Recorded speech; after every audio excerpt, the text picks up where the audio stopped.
Shine up my head. Jeez, man, oh man, it's so hey, welcome to the live stream with shiny John Hess as your gateway into the world of whatever it is we're going to be talking about today.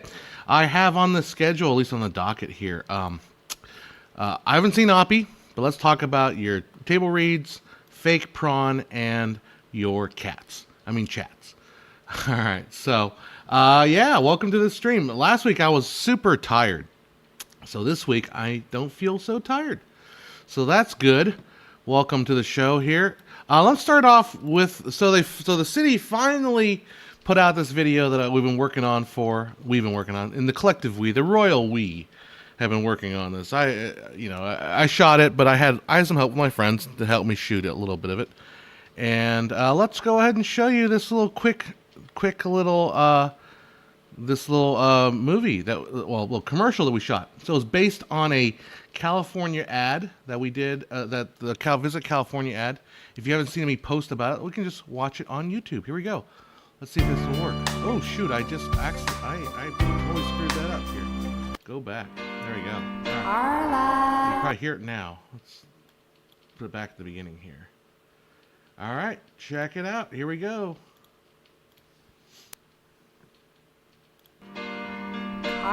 Cool deal. That's probably marks the 975th time I've watched that video. I've seen that so many times. There's a story that Spielberg tells when he was a kid. He used to like ram these little toy trains together, and they'd break. And his dad's like, "I'm never gonna buy you another toy train. You keep breaking your toy trains." So Spielberg, as a young kid, took his dad's 8mm film camera and filmed the trains crashing into each other, and then he was able to watch it over and over and over again. That's how I am with projects like that. I watch them endlessly on repeat. I mean, I think one day I probably watched at least 300 times. I think one particular day. So I've seen that a lot of times. A lot of times. I don't have your guys' chat up. Let's get your chat up so I can see what's going on over there. So hopefully you enjoyed that little production. That was shot over the course of 6 or 7 months or so. It's been a long time. Hey, how you doing, Ravikant Rai? Let's see. Why isn't my chat not? Oh, I got turned on. That'll help. There we go. Let's see if that turns it on here. Maybe there it comes. There we go. Now we're getting some chats coming through. Cool. So they're making sure it works. Up there he is. Ravikant Rai says hi. Awesome. So I shot that over a period of 6 or 7 months. It was quite a production, and it ended up being not a bad little payday. So I got to make some money off of that. Make a lot more than I'd make on YouTube. That's for darn sure. I'll show you a little bit of how we did some of the flying stuff. It kind of got cut back a little bit because they thought, oh, people were getting distracted figuring out how it was done. I mean, it's pretty obvious it's green screen. It's not exactly rocket science how we did it, but it was kind of a clever way of doing it. I'll show you if I can pull up that clip. I'm rolling back into my timeline on Facebook. I had it on Facebook, so there's me. Where is this thing? Here we go. Now we're getting there. Alrighty. Let me show it to you on my desktop. It's the easiest way to do it. So here is my desktop. That's what I'm looking at. Hey, it's me in the corner. And I'll show you this little Google. So there it is, flying the camera in. We didn't use as much of the flying in shot. We used suspending her from a rope there. My buddy there on the left here is a canyoneer. So he likes to canyon. He does a lot of canyoneering. He's got a lot of gear. So I had him reverse the gear, and then we blew some air on the green screen. We probably didn't need to do that. Her hair wasn't flowing, and she wasn't wearing stuff that was really flowy, so it didn't really affect it. The green screen is there kind of just a way to create sort of a background that didn't have a lot of patterns on it. Rotoscoping, I'm not too worried about actually rotoscoping or green screening. You're not really getting a whole lot with the green screen. The effect was done mostly through rotoscoping. They had to fix the way her shirt was on her background. Let me go back to me so we can X out of that. back to me, back to me, back to you. So I had to, instead of green screen, using the green screen to, it's just a matter of getting rid of like patterns in the background so you can apply rotoscoping. Because rotoscoping is really the way you do that. You don't really do it with green screen. And I applied another green screen layer just to kind of get rid of some of the green spill. But other than that, you're not using green screen. You're using it to just basically give the rotoscoper a little bit better chance. Rotoscoper. I say as if I was doing the rotoscoping. It's actually Adobe's Roto Brush 2. It's doing the rotoscoping, and then I had to go in there and try to cut out some of the. Was it the absolute best way? No. Could I do it better if I had like a techno cram and a studio and all that stuff? Yes, I could probably make it a lot better. But for what it is, it worked out, and it worked out just fine for the shot. I didn't want it to be like an overly technical shot. I just wanted it to be kind of flying in the shot kind of a situation. Okay, cool. So that's that. Oh, there we are. So we got some people coming in here. Behind the scenes, please. Oh, you saw a little bit of the behind the scenes. That was that shot. Here we go. Let's see what this says. Sorry to ask you this, but does my girlfriend want me? She ain't in a relationship with me. I don't know. She is out of town, but I'm working on myself. Off-topic question. Love to hear more about that than anything else. I love her more than anything else. You want to sidetrack this discussion right away, don't you, there, Shubham Shobi? I will speak of this in terms to women on that kind of thing. Basically, you gotta ask them. You gotta be don't hide your feelings for someone. If she's not in a relationship with you and you want to be in a relationship, you gotta make that clear. You gotta just rip that Band-Aid off, and if she doesn't want to be in it, okay, fine. You can go your separate ways, but don't torture yourself, man. I've been through that enough in my life. I mean, maybe I'm the wrong person to ask about that because I'm not in a relationship right now, but I know the pains of wanting to be in a relationship and not being in a relationship, but knowing you really want that person. It's called luminance. If you can look up the term luminance, it's the technical term for having a crush. Maybe it's the adult term of crushing for someone, and you do not want to be in that zone. It doesn't help you. It makes everything worse. It's bad. Just go for it. Just ask her out. Ask her if you want to be in a relationship. Do it. And she says no. Oh well, move on. That's just the way it is. Anyhow, some great AI tools for free online from rotoscoping. I haven't tried Runway. I should give it a try. The thing with all AI is it's one of those things where it will accomplish 90% of the job, but it's that last 10% that becomes the problem, or even last 5%. Because I use the Roto Brush tool to cut out all of that stuff on her flying. However, part of the problem was, obviously we had that the harness hooking her up. It pulled her shirt up, so I had to go back and cut out the shirt part to try to make it so it should look like her shirt wasn't being tugged out of her, back. Roto Brush and Roto AI tools won't know to do that. So there's a lot of things, that the problem with AI is AI will get you part way there. It won't take you all the way you need to complete like a professional, or at least what I consider an artistic. Every time I have an AI thing, unless I don't care, like this background, this is a kitchen table background here. You can see, ooh, there it is. AI will get you most of the way there, but there's AI, you still have to fix a lot of things. And the problem is, I don't know, I've never used Runway. I've seen uses of Runway. I've never, problem with consumer level stuff is they don't allow you to tinker. Like what you really want is Runway to give you and maybe Runway does this. Maybe they'll give you here's a base plate. Here is the subject plate. And then you can go back and you can tweak them some more, manually.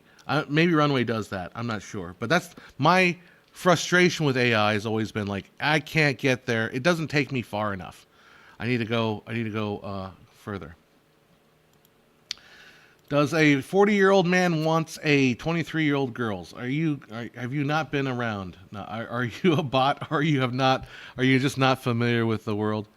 I mean, yeah, I'm sure there's some 40-year-old men that do not want to date a 23-year-old girl. I would. I mean, depending on, yeah, 18 would be too young because 18's like you're dumb. 23 is probably, college graduate. Why not?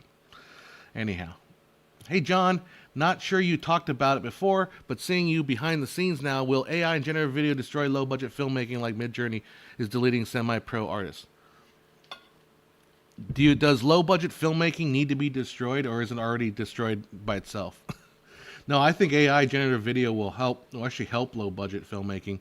Depending on what you're talking about. Like I think stock photography market might be like taking a big hit. But AI, like I've seen AI video and it sucks. Like it is nightmare fuel basically. I've seen, the really bad. I've seen like there's really bad pizza commercials or like Elon Musk eating spaghetti where it's just terrifying.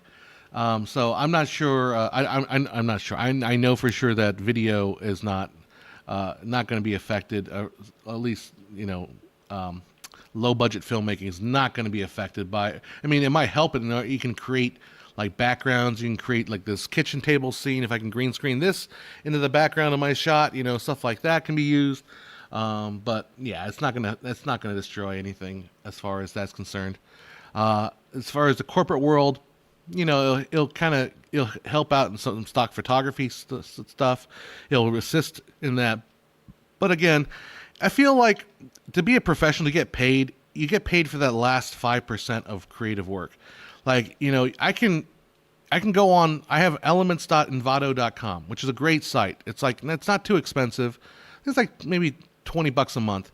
And I get stock photos, stock music, stock video, stock, all this stock stuff, right? Now, if I just did that and my client's like, oh, I want a logo, and I go on there and I look up logo and I just slap their logo in there and like I call it a day, then okay, AI is going to kill that job. But my clients don't pay me just to go on a stock site and grab whatever and throw their logo on it. Like, even if I try to do that, I actually used AI to try to come up with an emblem for this one project that I'm working with the Chamber of Commerce, and they liked it, but they're like, it's too much this, and it's always that last 10%. They like it, but they want this changed, or they want this little thing tweaked, and AI cannot do those little tweaks. AI just doesn't know any better. It takes a human to kind of get involved and like, okay, I like what it's giving me. I'm going to tweak it and alter it to make it work. So anyhow. Shubham, although you answered my question, I hope she did be with me. Need your wishes. Women, man, you gotta confront. Don't build it up in your head. Don't wish for this stuff. Just do it, man. Just go and talk to her and say, hey, let's be a thing. Are you interested in me? I'm interested in you. Just go for it. Because let me tell you, I'll get to the table read in a second. Last time I did that, it wrecked me. I'm still scarred from it. So, yeah, don't do that. Don't do that. And so, like, part of me is upset with her because I think she mistreated me. But part of me is also, like, a big learning lesson on my part. Like, I did not have, I'll be sexist here. I did not man up and just tell her how I felt. And you got to do that, dude. You just got to do that. You got to just man up and pursue it, because she's not going to one day call you, hey, I really want to be in a relationship with you. I mean, it might happen, but realistically, women don't behave that way. Just let your intentions be known, and if it's a no, it's a no, and you move on. That's all it is. That's all it is. Anyhow, how was the hurricane? It was fun for us, at least. I mean, I didn't hear much about maybe I think one person died. I mean, I don't know. Don't quote me on it. I just heard one death, and that was in Baja, Mexico.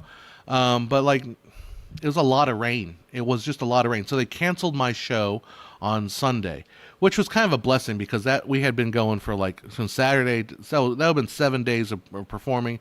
We got the 8th day off. Thank goodness. So, but then we have to make it up next week. So we don't get it all the way off, which is fine because they have to, pay us. You can't pay us for not playing. Otherwise, it's just a lot of rain. It's just a lot of rain, and now everything's back to normal. Like nothing. Did the media blow it up?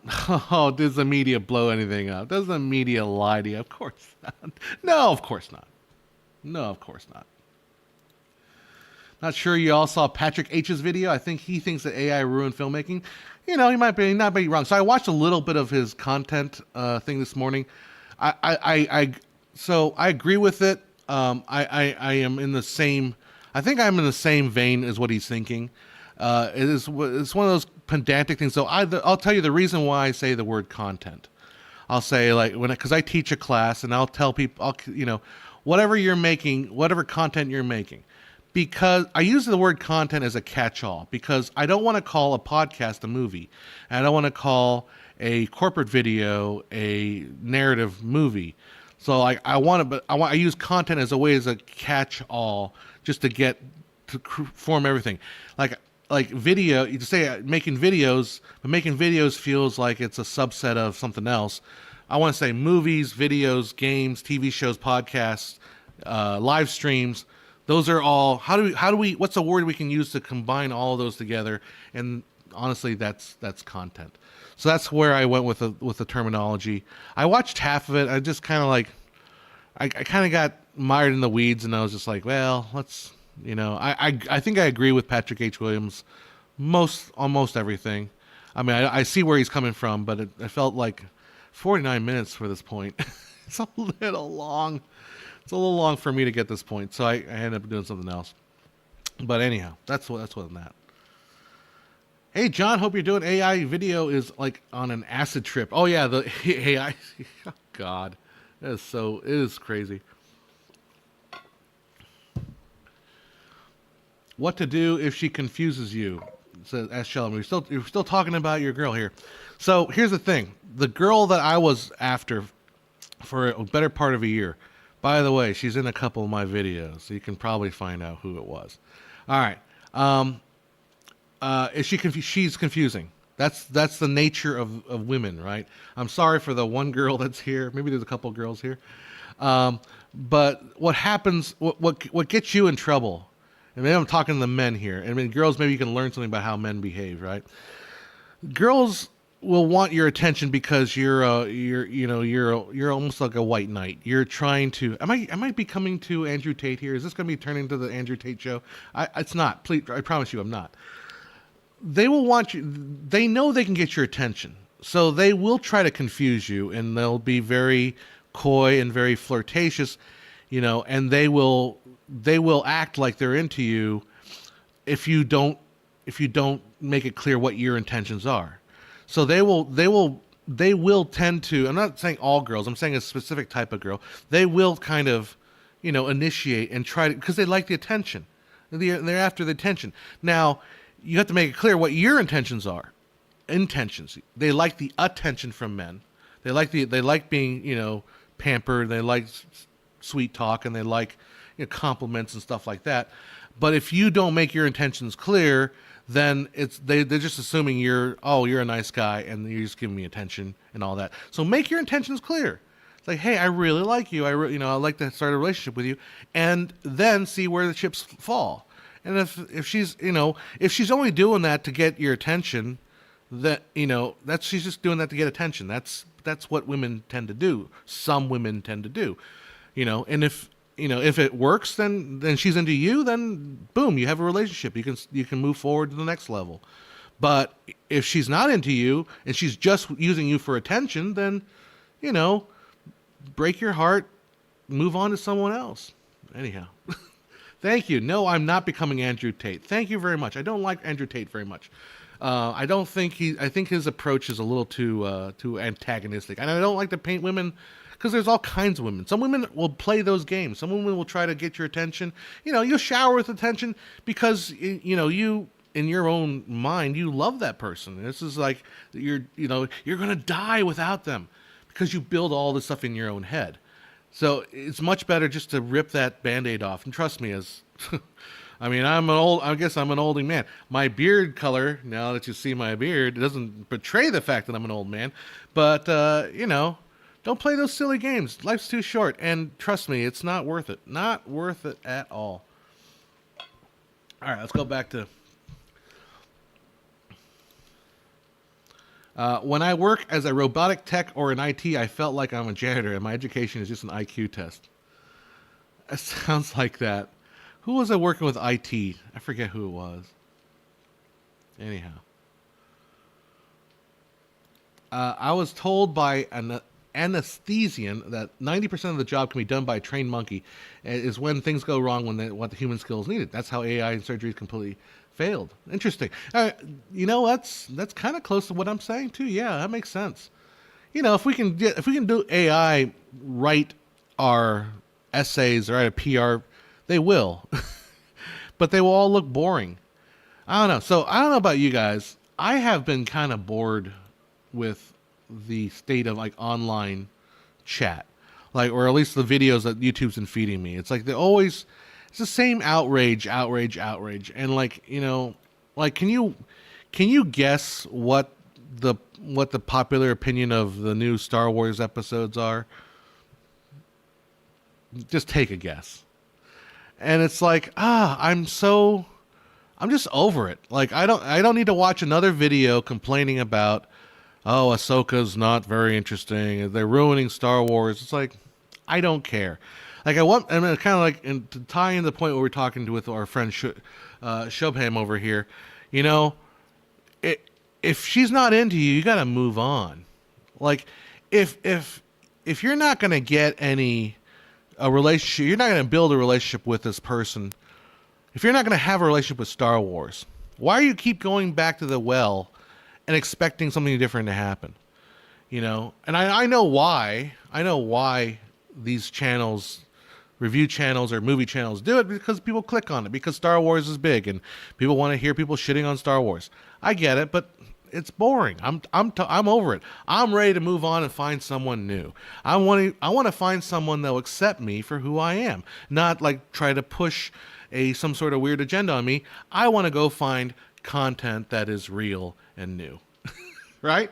So that's why I feel like that's why I'm optimistic about where the film world might go. And again, I think I'm optimistic in the fact that there is going to be a move toward smaller stories and away from studio projects. I think there's always going to be a studio. There's always going to be a mass entertainment studio. But man, oh man, we are in no better time now to capitalize on smaller, more focused entertainment. So I was talking to somebody yesterday about they're saying distributors really snatch up movies with ethnic posters and their ethnic leads and stuff like that. And I was wondering, well, is it because they're doing that because they want to appear like they're, catching a lot of ethnic groups? Or perhaps it is becoming one of those things where people are starting to see more of themselves represented in media. And I'm not trying to approach this like some sort of pushing woke agenda. No, I think if you're a white person, and you make a movie about your neighborhood, your white friends, and your mixed neighborhood, that's fine. That's fine. But sometimes, if you're a Filipino, you kind of want to see Filipino cinema because you want to see stories about your community. And I feel like now more than ever, that's going to happen. We're now in that. We were. It's been a possibility for decades, but now it feels like the studio grasp on things is getting more and more tenuous. They're going more and more just terrible media, terrible movies, boring stuff. That it's time for people to just rise up and make their own stuff, and that's exciting. So that's my opinion. So one of the things I've been wanting to do for a year, it's literally been like a year and a half, is I like superhero movies. I like them just fine. I like big blockbuster movies. I like small movies, but I also like dramas and comedies and more written word dialogue heavy stuff that feels more real.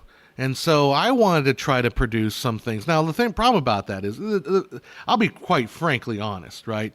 I know this is not a mass appeal thing. like what I'm talking about, which are dramas and theatrical stuff that's more about relationships, people, and issues, is not as popular as the, pew pew pew, shoot 'em up, that kind of thing. Like, okay, I'll just say it. The Film Riot put out a video where they recreated Star Wars with miniatures. I don't care. I just don't care. Like, I feel like I want to make, what I want to make is not Star Wars. I don't want to recreate Star Wars miniatures. I want to create something that feels somewhat truthful to me. And I want to create some fiction that I can kind of dig my teeth into, realizing that I will never be as popular as remaking Star Wars with miniatures. Okay, I will never ever reach that height with what I desire to make. I know what I'm aiming for is smaller piece of the pie. Now, maybe that's why I also think that why I think there's a lot of opportunity, because I feel like people that like this stuff, people that are in this, I'm into drama, theatrical, I want to talk about some human exposure. I don't want to necessarily be lectured to. I don't want to be like feeling terrible when I watch this movie, but I want to feel like, wow, that was really useful and interesting. We're obviously a smaller set down here, and then the big popcorn stuff, the make giant movie, pew, pew, pew, that's going to be here. I'm not going to compete with that. You guys watch it. I'm going to watch it. I'm going to enjoy it. We're all going to have a good time watching that. But I also want to do something else differently. So in that vein, I've been wanting to do this since last April. I think my friend and Joe and I were going to Vegas for NAB. And we were like in the car, like we were thinking, like, what can we do to try to make these kind of things? And so the idea was, we came up with 3 ideas for scripts. For short, 3-minute scripts that we were going to write. And they were going to be what I've heard called kitchen table dramas. What kitchen table dramas, I've heard this described by, I think it's Norman Lear. The guy that, I don't think it's Norman Lear, but one of the authors of like 12 Angry Men. Like, television when it first came out in the 50s was oftentimes seen as a way to educate, but also explore social ideas. It's like theater in the home. So movies, 12 Angry Men was originally a television program. So it was a television, stage play, essentially, teleplay. And I liked that idea. So I wanted to kind of recreate that. So I created three page scripts. And then what I was going to try to gamify it with Filmmaker IQ was I'm going to shoot these as table reads. So I'm going to shoot 3 of them. And we got this scheduled for next Sunday. Next Sunday, I'm going to actually shoot this. I've got some actors together, and we're going to sit down, and we're going to hand the scripts out, and we're going to read through all the scripts. It's not going to take too long. It's only, like I said, only 3 pages per script. And then what I'll do, I'll post this online. So I'll make a little video, and I'll talk a little about how I made it, but I'll show you the 3 scripts. And then I'll have you guys vote on which one you want me to make first. I may end up making all 3 of them, but I want you guys to decide which one do you want to see first. And then we'll go through and I'll cast it. I might use some of the people in the acting in the table read. I may not. It's depending on what we need. So we'll cast it, we'll shoot it, and we'll edit it and put it online, and I'll show you the whole process all the way through. So that way you can kind of follow along. We're gonna make something. It's not gonna involve like explosions. It's not gonna involve CGI. It's gonna be an honest to goodness, real movie, drama, stuff like that. Kitchen table dramas. Anyhow. So that's what I am going to try to, that's what I'm pulling off next week. And so I got, my office is a mess and it can't be shot. I mean, this looks okay, but like out there, it's a little too messy. Although I probably could do the table read up here, but I rented out this room in the library. I got it for 4 hours. I'm going to shoot another video there too about multicam switching. So I'm thinking also like, well, I've got it for 4 hours. So I ended up writing like 2 more. I've got planned to write another one. So I'm going to do a bunch of them there, but I'll stick with the first 3 so you guys can see which ones I'm going to, which 3 I'm going to throw out to you guys. What was the name the movie that Ebert made? It was, he didn't make it, he wrote it, and it was Beyond the Valley of the Dolls. It was not Roger Corman, it was a Russ Meyer production. How about Avenue Q doing Book of Mormon? That'd be hilarious. Oh, like puppets doing the Book of Mormon? Both shows are hilarious by themselves. You don't need to make them any better. They work great together by themselves. Alrighty. Canester says the problem with table reads is that most tables are illiterate and once knew a dining room set that had a college degree, though. There you go. Very, very good. Let's see what else is here. Sounds like a Darman video. I don't know who Darman is. Maybe. I mean, I'm not claiming this is an original idea, and I wouldn't mind anybody stealing it and using their own, or saying that I mean, it's just having people vote on stuff is not original. It's kitchen sink, Chani? No, it's not. It's kitchen table. Kitchen sink is different because it's called a kitchen table drama because it occurs at a kitchen table. You don't have a kitchen sink drama because you don't have dramas over a kitchen sink. Kitchen sink is when you throw everything into it, including the kitchen sink. Kitchen table. Want me to prove it? Let's see. I mean, I may be wrong, but I'm pretty sure kitchen table drama. Kitchen sink realism. Oh, kitchen sink realism is a British cultural movement. I'm not talking about the British cultural movement. I'm talking about kitchen table. Kitchen table series. Let's see. Let's see. So you guys, yeah. So there's a British version of kitchen sink, but I've heard it called kitchen table drama. So maybe it's my own definition. Let's see what kitchen sink. So kitchen sink realism is British culture movement developed in the 50s. Theater, art, novels, television plays with protagonists usually described as angry young men who are disillusioned with modern society. He used the style of social realism which depicted domestic situations of Britons. See, that's a British thing. It seems to be like a British thing. And it also is saying angry young men who are disillusioned with modern society.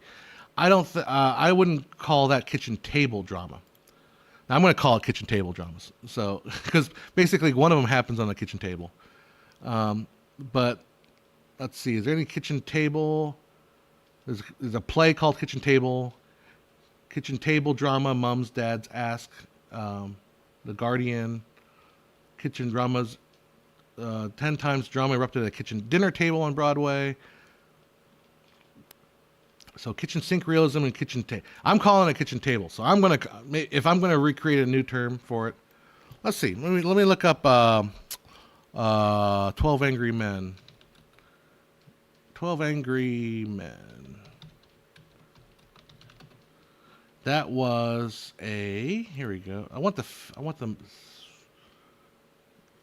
the teleplay. I was thinking, let's see, there's kitchen in there somewhere? No word, no pick of the kitchen. Well, I'm calling it kitchen table drama. It's not kitchen sink. That's my version of it then. The British tend to take their cinema more seriously than Americans. That doesn't necessarily mean better movies. It just means more dedication to behind the scenes and more mature approaches to film. I mean, yes, but their humor is more silly. Like Benny Hill is not very sophisticated. There's no American version of Benny Hill. I'm Canadian. We call it kitchen sink. We consume a lot of British media here. That's probably why. I mean, I pick up terms, right? Like like what actors do in the background, I call it business. I've heard it called business. I can't find where I heard the term business. I just use that word business. So I'm not necessarily sure I made up the term or I bastardized the term or it's a real term. And then I've heard people say, well, no, I've heard the term too. So it's a real term. So I don't know. I call it a kitchen table because the scenes are about domestic issues. One of them takes place on a kitchen table between a father and mother talking about what to do with their son who refuses to get the vaccine. I got one of them, which is not a kitchen table, but it's like a den room about a girl wanting to join the police force, and the dad doesn't want her to because he's police. And the third one is two sisters, and they're trying to get some more money to take care of their aging parents. So they're not necessarily, they're not kitchen sinks. And they don't always have young angry men. In fact, none of them have young angry men in them. That's why I like Kitchen Table, in that it's domestic stuff you would argue over in a kitchen table, not over a kitchen sink. Anyhow. Oh, I forgot to talk about Pron Productions. Out of curiosity, how are Pron Productions making money? I have no clue. So I watched a movie. So that was my pitch. That's my pitch for this table read I'm going to shoot next Sunday.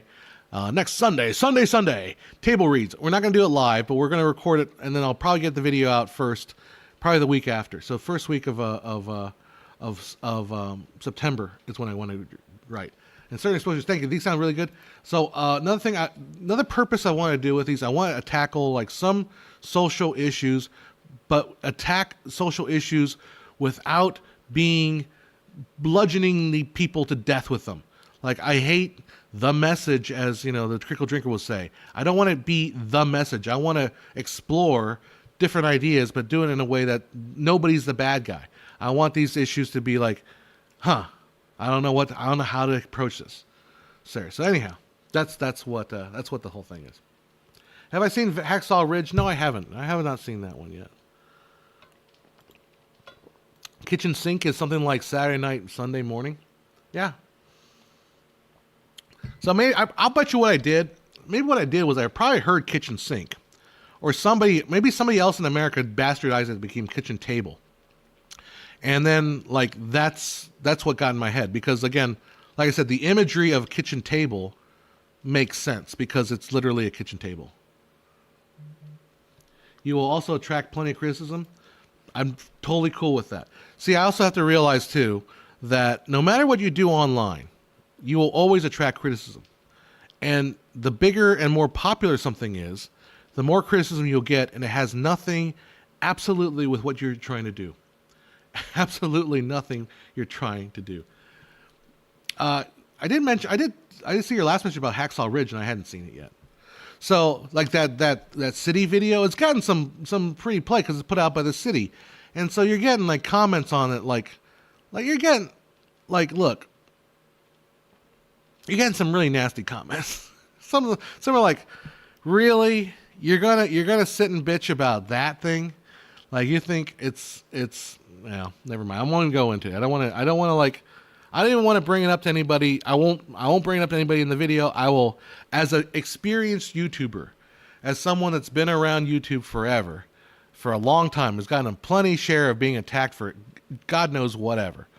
What city video? You got to roll all the way back to the beginning. Watch the beginning part. You see the city video. But as someone's been on YouTube for a long time, has been attacked for liking 24 frames a second, being viciously attacked, people wanting me to die so I don't have to, so they can have their high frame rate video. I'm used to it. Like even that 20,000 frames per second video, and I had the guy from Blurbusters on, and he was kind of like, you can kind of tell he hasn't been on YouTube very long.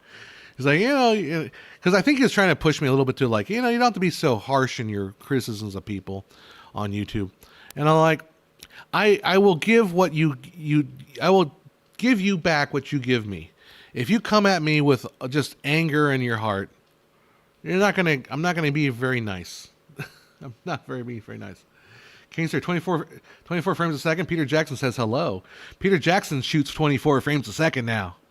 You forgot about that. You don't realize the couple movies he's been involved with after the Hobbit debate.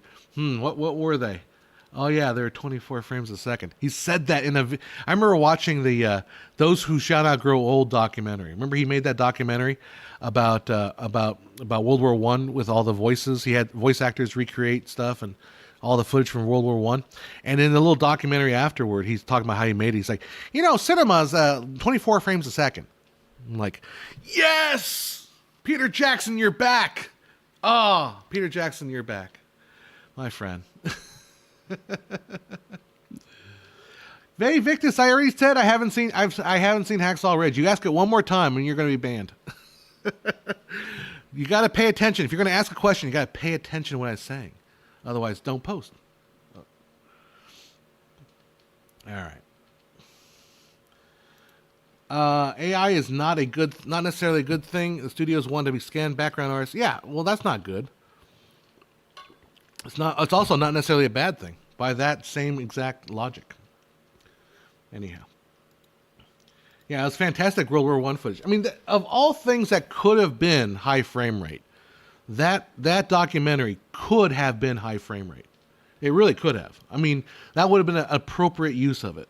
Because it would make it look like it was a video. I mean, I think he missed an opportunity there. John, the 100-year-old Hollywood or Broadway or earlier expression is that you don't write worth anything unless there are people wanting to kill you. Well, that's true. So yeah. Anyhow, like yeah. So they're saying like. I get a lot of comments on that 20,000 frames per second. It's like, what frame rate do you need to simulate reality? And they always say, Planck time. Planck time. Planck time's how much you need to simulate reality. And it's like, no, dude, you didn't address the question. And then my friend Blurrbusters was going to say, well, maybe he's right. Like, maybe Planck, no, we don't need to go to Planck time, which is trillionths of a microsecond. It's the time it takes light to cross a Planck length, which is like 1,000,000 times smaller than an atom. Okay, we don't need to go that far because that's not addressing the question. The problem is, like, I could say, the sky is blue, and people are going to say, no, it's not. The sky is not always blue. The sky is sometimes orange. The sky is sometimes red, and at night it's black. It's like, no, we don't need to get everything. We don't. So I've learned, after making these technical videos, that I'm always going to get somebody that's going to be actually the sky is clear. It's just that the railing scattering of light causes it to turn blue. I'm always going to get that, no matter what I do. I could have the perfect tight script. I could have it so locked down tight. I could run it by every expert in the field, and everyone agrees this is absolutely perfect. And I will still get the actually, my understanding, no, you're completely wrong. Who cares? Who cares? So that's when I approach these table reads, it's like, I want to express something, and I want to like look at the subject, but not in a way, because if you watch my live streams, you can kind of tell my personality. I'm not an extremist one way or the other. I'm very moderate. I'm so moderate, I'm probably annoying to a lot of my friends, because I'm freaking moderate, right? And I want to approach things like, and consider different avenues and different ways to look at things. And that's what I'm trying to do in a shorthand way. I don't want to clobber people over the head with stuff. I'll clobber you over the head with frame rate, but I won't clobber you over with stuff. Canester, you're not Rigel. Rigel's here too. Hey everyone, we're all going to get 24 frames a second. Roger Dangerfield, Caddyshack, first draft script. Oh, because Rigel 7 said it first. Rigel 7 is always quoting me out of context. That guy is going to get me in trouble. Tarantino also said 24 FPS is what creates the magic of cinema. I think I heard you refer to it. I don't know if it's Tarantino is the one I referred to. The famous quote is from the French New Wave director. His name escapes me, but his picture is like vividly in my head. He says like film is life at 24 frames a second. And I'm sure Tarantino's probably said it. Pretty much anybody that's actually made film will say it. I don't think anybody that just plays video games and streams on Twitch all the time, says stuff like that. Did I ever try to... Here's a good question. Ann Boyer says, did I ever try to save my hair, John? Yeah, I did. My boyfriend's taking a finasteride, but I'm not forcing him into it. I think it's okay not to have hair. You look good without hair. Thank you. But I tried the Rogaine stuff for a little bit, and I'm not good with medications. Like, I forget to take them after a time. But what happened was I was shooting this project, and it was actually Juneteenth, like 2021 or something like that. Or is it 2020? I think it was 2020. I don't know. It might have been. Because it was like the big Juneteenth celebration. They did. And someone took a photo of me from the back, and I had hair back then, but took hair from the back, and it was just like just this white. I looked like a Jewish person wearing a flesh yarmulke. Okay, that's very insensitive to say, I guess, but that's the truth. I looked like I was wearing a flesh yarmulke. So yeah, it was just nothing here from the back. And then I said, you know what? I'm fooling myself looking in my mirror and like saying, oh, I got hair. Like, no, I don't. From the back, I don't. So I started shaving it real close, like doing like a crew cut kind of thing. I'm like, well, a crew cut looks good. I'll just shave the whole thing off. And so that's what it is. Jack D. Ripper says, moderate extremism. Exactly. I'm so extremely moderate. When I was a kid, my motto was to be humble is to be immortal. That's how extreme I am. Anyhow. Why not just calm your nerves and find work with the inevitable Barbie sequels? We'll be seeing that sigh until probably 2030. Well, so I know Greta Gerwig says she has no idea what the Barbie sequel would be. She's like, I said what I wanted to say with this movie. Will she be back? I don't know. My guess is probably not, because I don't think she tends to pursue that kind of money in that way, because at this point she's got plenty of money. Like she's set for life right now, right? Because the thing made $1 billion. She's probably set. Does she? I feel like she would probably want to make something different. That's just my opinion. So I feel like she kind of did the Barbie movie as sort of like, I'm going to see what I can get away with, and that's what she did. So I'm not saying the Barbie movie. I'm not saying she's not going to helm the Barbie movie. And the reason why I wanted to see the Barbie movie was because of Greta Gerwig. It wasn't for any other reason.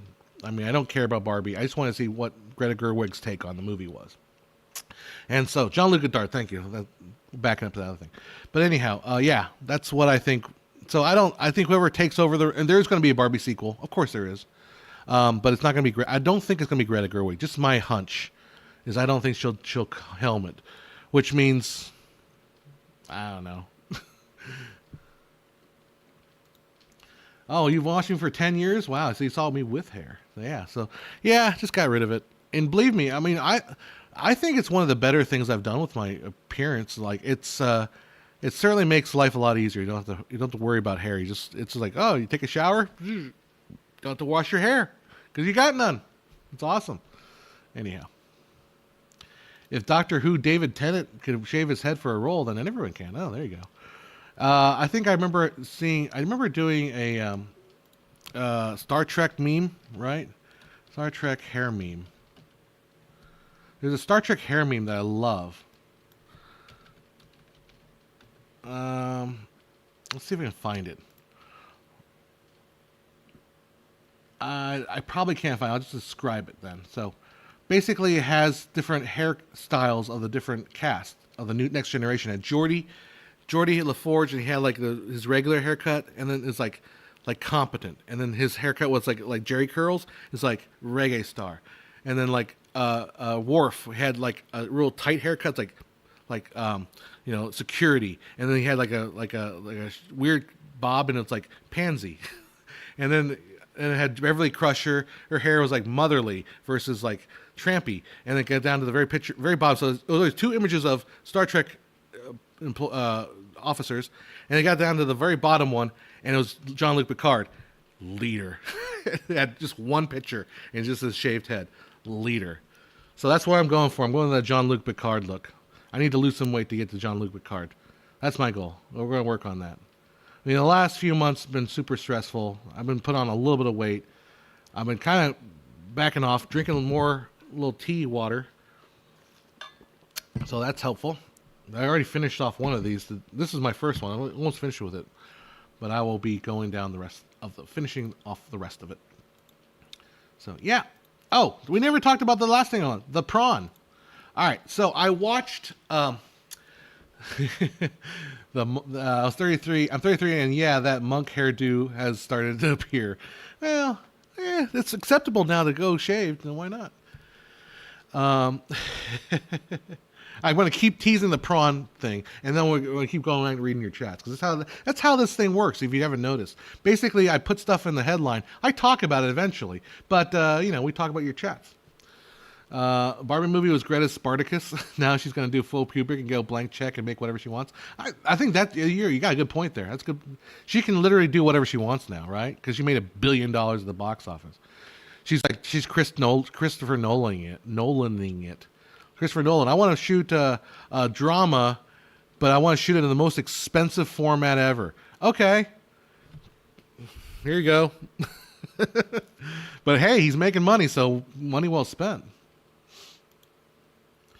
I found the honest Barbie movie very meh. To be honest, I was too excited for the movie because of Gerwig.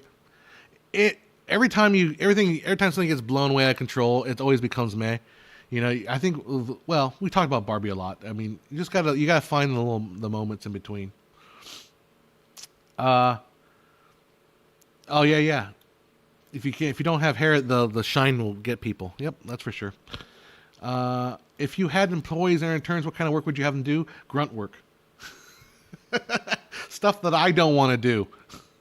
like doing rough cuts and stuff like that. Yeah, don't stress and keep working out. We need you to be around forever. Oh, thank you very much. I do need to start working out some more. I've been super, well, the last few days I've been super stressed. It's been being like physically ailments on me. Like I've been doing shows every night. I'll go to the show, like I will feel like really heavy in the chest. And I just know it's stress, because as soon as I start doing the show, and I'm doing the stress of doing the show, because I'm having fun, melts all the stress away. So I don't feel like heavy in the chest after the show, even though like I'm kind of like working out during the show. I mean, not working out I'm working out on the trumpet, but I'm not working out like physically working out. But it's so much fun that at the end of the show, I leave the show super calm and relaxed, and I'm just super happy at the end of the show. I'm just like, yeah, I'm at the show's at the point where it's going so smoothly that like everything just feels good at the end. And yeah, but before I get there, like I'm just like super stressed all the time. Let's talk about the prawn, because I need to talk about the prawn. I'm going to fall film college this September. Can you give me some advice, please? Make friends. Most important advice. Like, make a lot of friends. It's not about who you know. It's about how many people you know. And the more people you know, the better off. Then you'll have a better chance of success. All right. That's a good point, Count. So a large part of the Barbie success, other than being the only feminine female demographic, is that people want to participate in the controversy. Can't wait to see trendy flops to come.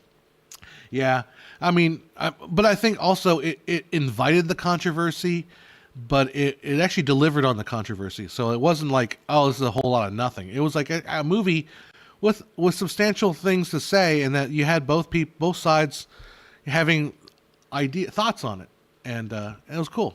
Talk about the prawn. So when I get bored and lonely at night, very lonely at night, I will trudge through the depths of Amazon. And I would recommend doing this. And I've thought about doing this too. We should do like a Twitch watch party. Have you guys ever experienced that? So on Twitch, you can, if you have an Amazon account, because Amazon owns Twitch, I can set up so we can watch a movie together. So I could stream myself and we could talk about the movie, or we could yell at the movie while watching the movie together. You have to have an Amazon account. So you have an Amazon Prime, and I have an Amazon Prime. So what happens? The movie syncs up together. So you'll watch the movie on your Amazon Prime with me in the corner, and I will watch it on mine. And so it's really cool. But the thing is, Amazon's interesting as far as all the streaming categories, because I really like Apple TV. I think they're the best value because they're not expensive and they have great stuff. I love HBO Max. That's my go-to streaming site. I'm indifferent with Netflix. I feel like I want to just drop them and just save myself $18 a month. But anyhow, Amazon is different because Amazon lets a lot of people self-publish. And so there's a lot of terrible stuff on Amazon. Like really, really bad. Really, really, well, there's some really, really low rent stuff, but it might be fun to watch that stuff with an audience. Like I was watching the movie, a Troma movie called The Stalker, and like I said, I'm watching these late at night All right. I'm not, I'm by myself. I don't have anything going on that night. So watching the movie called Stalker, and it's like, it's this trauma movie. It's about a guy who's like in love with this actress, and at the very beginning of the movie, she's like naked and she's going to the hot tub, and then she gets in the hot tub, and then some guy puts like a live wire, and she dies, and then it says the end, and it cuts to the audience, and everyone's like, oh, very good, very well done. And then you see this one guy who's sitting there who's like looks like really schleppy, and he's got like a little mustache. He's like, he looks like he has his pants unzipped. And he's like, oh, okay. Zips up his pants, and then he gets up and goes. And then he's got this idea to like make his own movie with this actress. So he stalks her at Cannes Film Festivals, like 1970 something. So you can see like the James Bond movie. I forget which one it was, but it was like being advertised, and they shot it at Cannes and all that. They probably did a bunch of guerrilla filmmaking, right? And you can tell, it's obviously it's trauma. It's supposed to be a little bit of exploitation, and then they're showing like, oh, her movie's at Cannes, and then it's like, and her movie's like, oh, she gets thrown acid in her face, like, my face, and her face is all melted, and it's like the end, and the Cannes film judges are like, this is excellent, this is amazing work. So anyhow, I watched a little bit of that, and I gave up. I was like, this is terrible. But if we watch it on Twitch, maybe we can watch it together, and it'll be great. So then I ended up watching this movie called Lucky Bastard. And I just, you're flipping through stuff and like, what's interesting? Lucky Bastard. And I was like, okay, I'll give this a chance. It's got like 1 star, but it's NC-17, so it's going to be good. And to my surprise, it's not bad. Lucky Bastard. It was released, I believe, in 2014.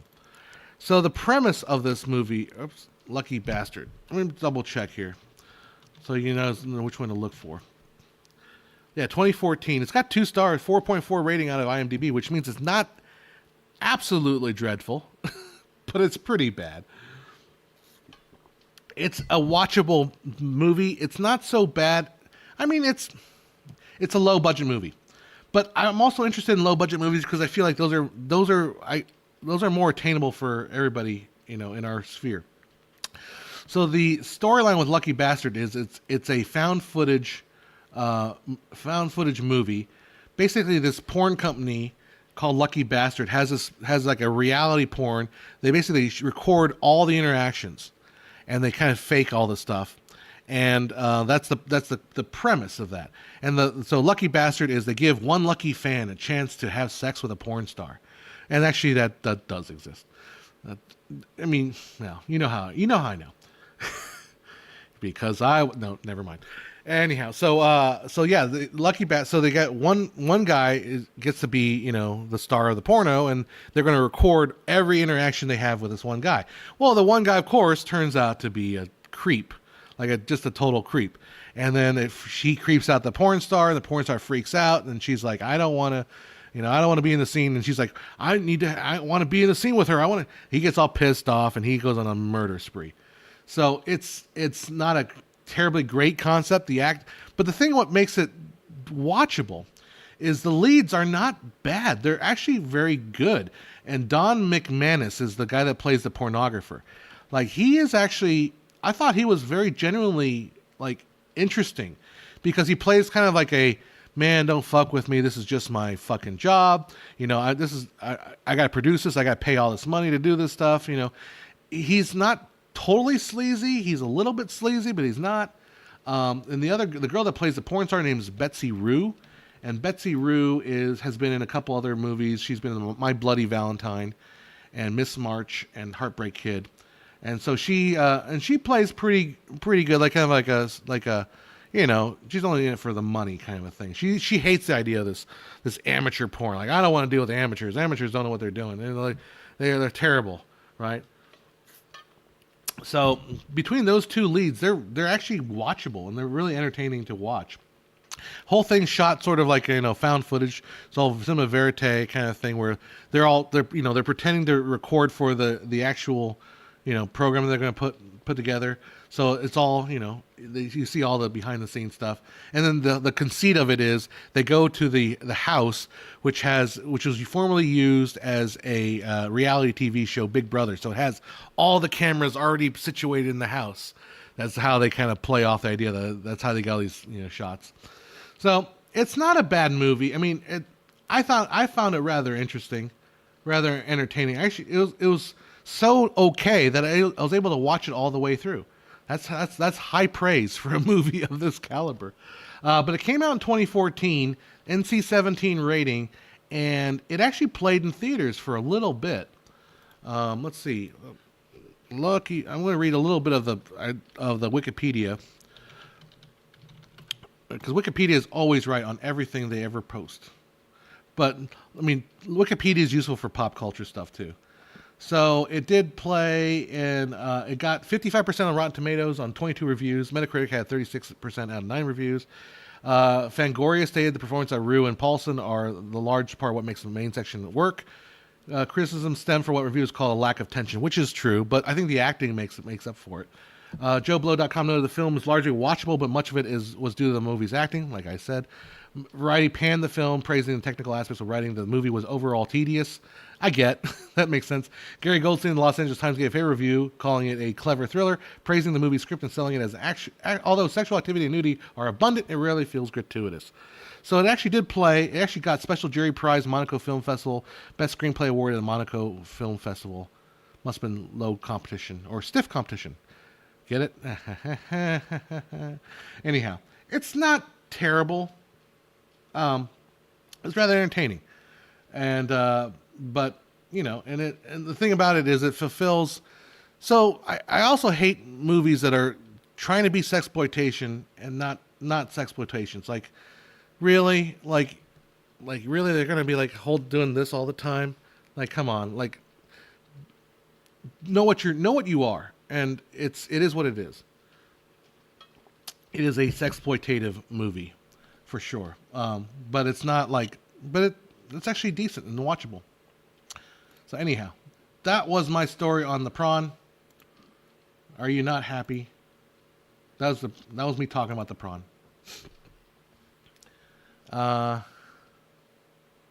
Anti-porno is pretty boring though. Got the name wrong. Anti-porno, pretty boring, but interesting for people not used to this art house, perhaps. Left-hand puppetry. There should be more NC-17 movies to point how prudish society has become. It has become extremely prudish. Like I was saying, there's no end to male nudity.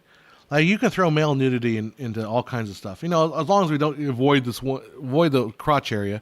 But you can have, all kinds of male butts and stuff like that. And that's cool. I don't mind male butts. It doesn't bother me.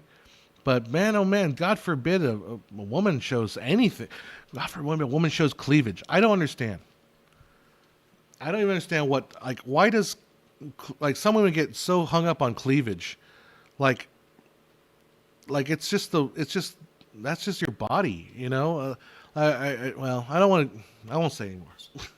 I've done some work for people, and if Shobham is still here, the girl that I used to hang out with, I used to kind of go after.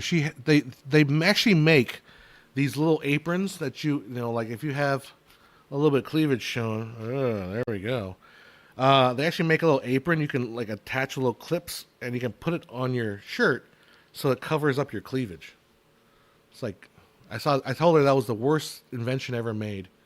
It's like, why would you do? Well, cleavage people okay. Sorry. Oh, it's like, oh my God, says Ann Boyer. Yes. So, Rigel, let's talk about your cat. She's pretty real. Mostly just sleeps, but she's really cool with it. And there you go. That's what my bunnies do. They just sleep all day long, and they come home and I talk to them and they run away. On the other hand, Pron is more popular than ever, and women are showing off their bodies on social media. Yeah, it's just weird, right? Because but movies can't have. I think what someone was saying was in all movies in the last 10 years, there's no, even if you were to kiss a girl in a movie, the girl has to initiate the kiss. And that's kind of stemming. The theory I was watching is that stemmed from the Me Too movement. So you can't have men initiating a kiss. No, no, no, no good. Yeah. Anyhow, Toby Hooper did Life Force. Okay, yeah. Uh-huh. Let's see what other comments I missed in my chat there. Zach and Miri Make a Porno. That was a fun movie. I enjoyed that back when I watched it. I think if I watched it today, I don't think I would enjoy it as much. As I feel like it would have aged in a way, not necessarily culturally, but like the dialogue is. Kevin Smith has a very heavy-handed dialogue, and I think maybe my relationship with those characters would be not not nearly as like as forgiving. I feel like it's too heavy-handed for my taste today. Creep was one of my favorite found footage films. There you go, Creep. Just so fucking special. Is that Creep? No, never mind. Movie made with people at least upper class sensibility. That's where prudish came from. I don't know if it's that. I think it's I don't think it's prudishness necessarily. I think a lot of it is the Me Too. I think it's perhaps there's a little bit of a upper class kind of a thing. I don't know if there is. It feels like, well, perhaps what it is like every movie is trying to be art, and no movie is trying to just be entertainment so much. So I know this is going to be a very controversial take, but like nudity is a form of production value. I know I hate to sound like a sexist, but like nudity is a draw for people to watch a movie that you see some nudity in it and you're like, oh, that's something I shouldn't have seen in it, but people enjoy it. I'm hoping women start realizing. Well, I mean, there are men they're gonna think less of an actress if they see them naked on camera. I think that's true. There are men that are like that, but I feel like a lot of men are like, it's awesome that you're naked. I mean, that's cool. I'm not gonna think less of you. I think more of you. I'm gonna get canceled for that. Whatever. I don't care anymore. I just don't care. Cancel me all you want. Whatever. I'm just not gonna change my life. So, nudity is production value. Just like pretty faces are production value. Beautiful women are production value. Beautiful men are production value. Male nudity is production value. Let's be honest. If you stuck a dude's naked butt in your film, it will be viewed more seriously than if you didn't have that. Just the truth. I'm sorry. I think that's just the truth. Even if it's a dude's naked body. Especially if the dude's looks really cut. I'm not, you're all expecting me to come out of this show. I'm not gay. I'm just saying people like to look at beautiful people. That's just the way it is.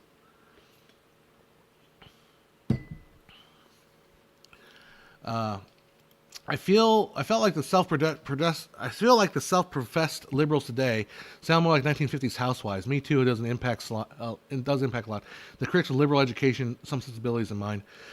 The weird thing about the whole liberal conservative dichotomy is it's flipped around a lot. Like in the 90s, the liberals, the current liberal form of censorship, you can't say that.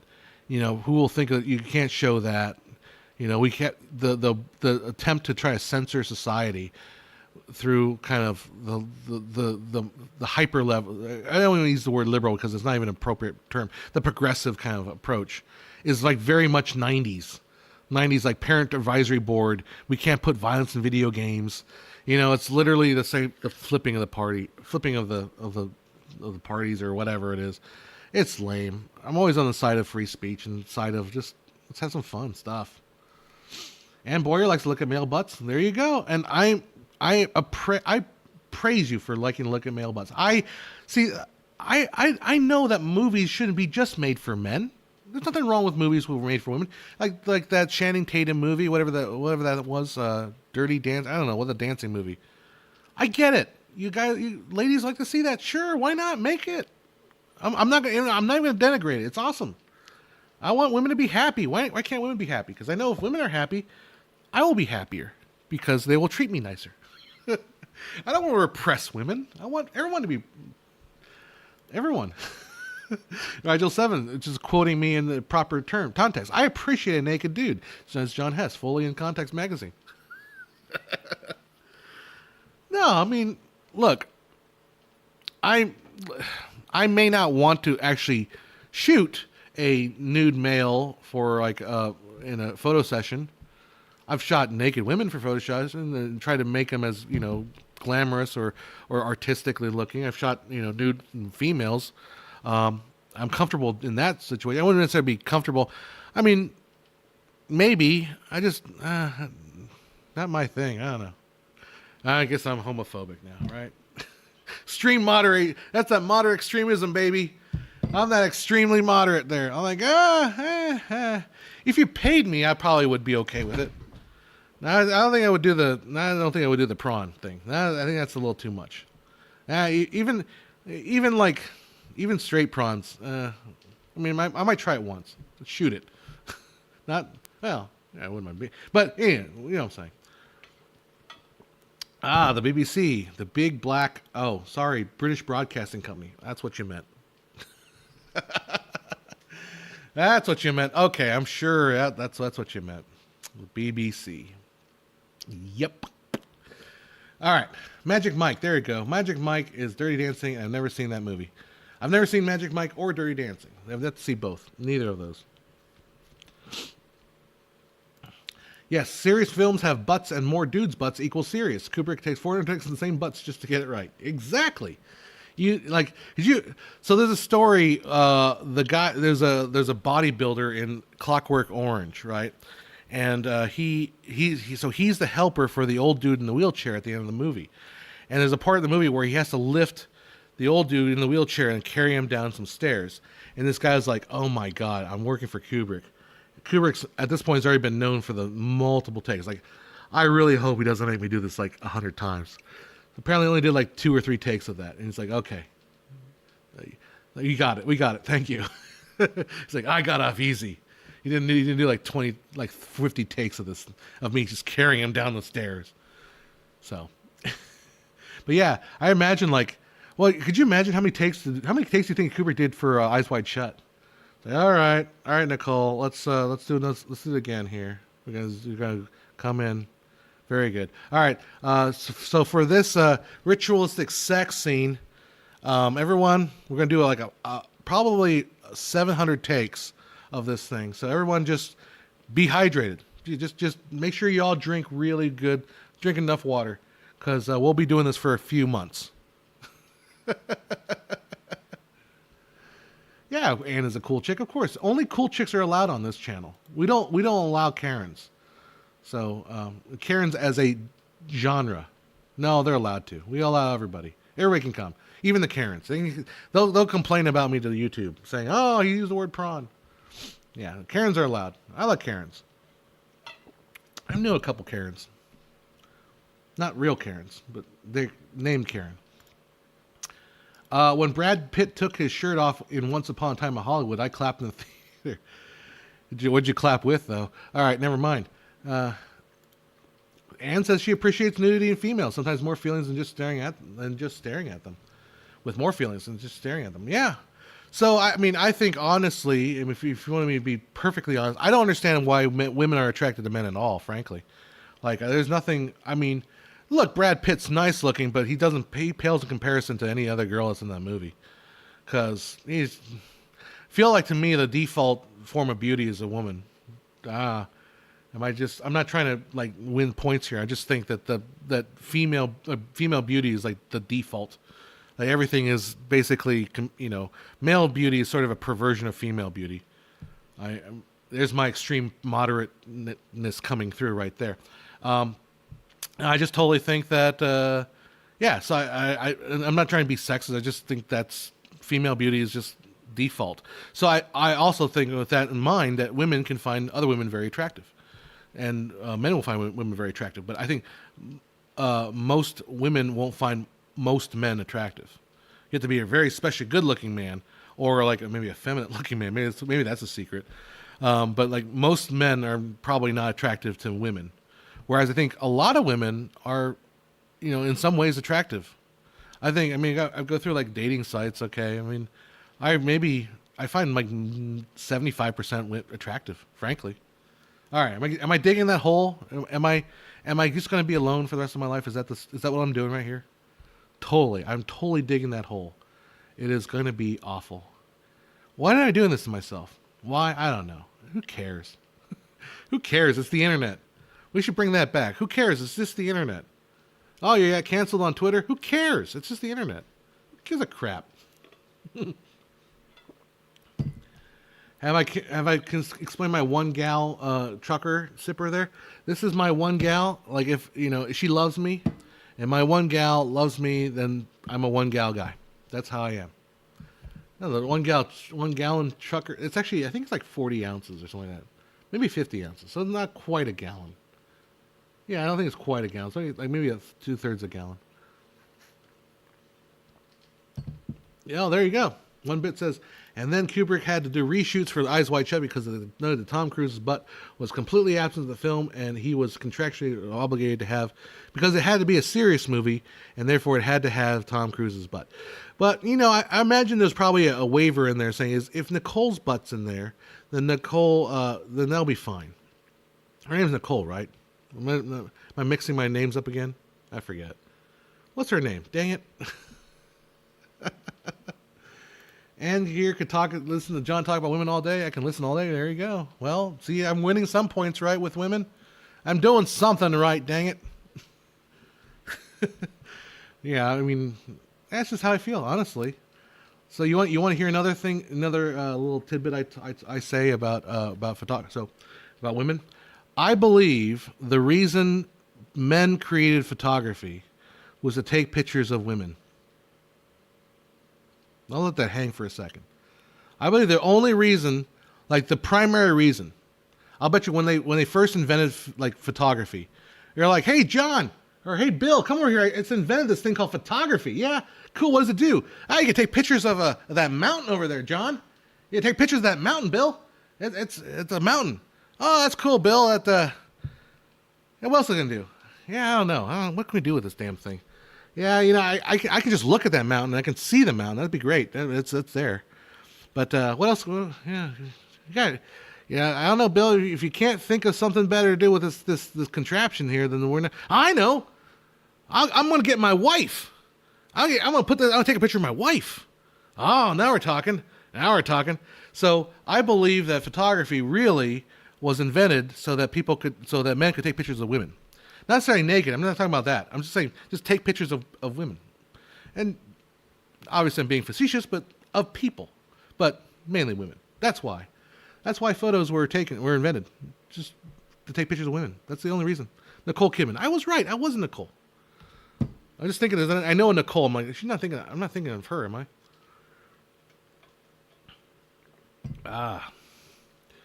I disagree. The streets of Paris looked a lot better in the first photograph.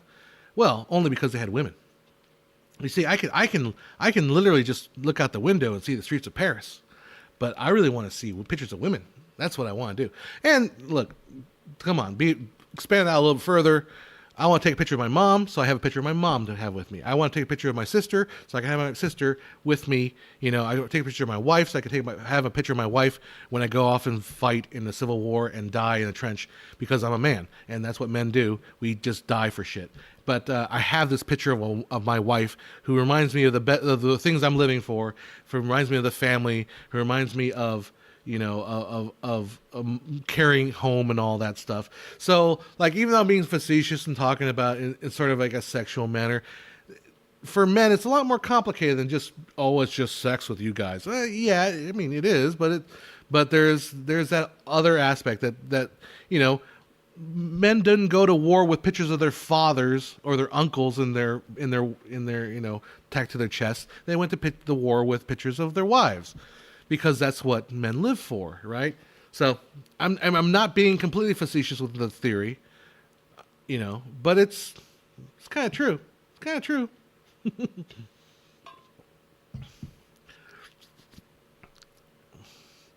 What's a picture, John? Bill? I couldn't get my names right in that little scene that I was trying to make. Tarantino's explanation as to why Top Gun is a gay movie and Sleep With Me is just pure gold. It is, yeah, it is very good. I didn't know what the movie was. I saw the clip, but I didn't even know what the movie is from. Sleep With Me, huh? Okay, I gotta rewatch that again. Speaking of cinema experience, Kylie Minogue did an Agent Provocateur advert that was shown before movies for early 2000s. She did a raunchy tease for about 30 seconds and asked dudes to stand. Good for her. Good for Kylie Minogue. Those of you that are younger, she was a singer who was famous for being very good and very beautiful. There you go with that. My Google just started yakking at me. All right. Account for comment. There is a beggar, not just a simple guy with a walking cane in that photograph. There you go. Yeah, but once you see one photograph of Paris, it's like, whatever. Do you see people going to war with pictures of Paris in their pocket? No, you don't. Case in point.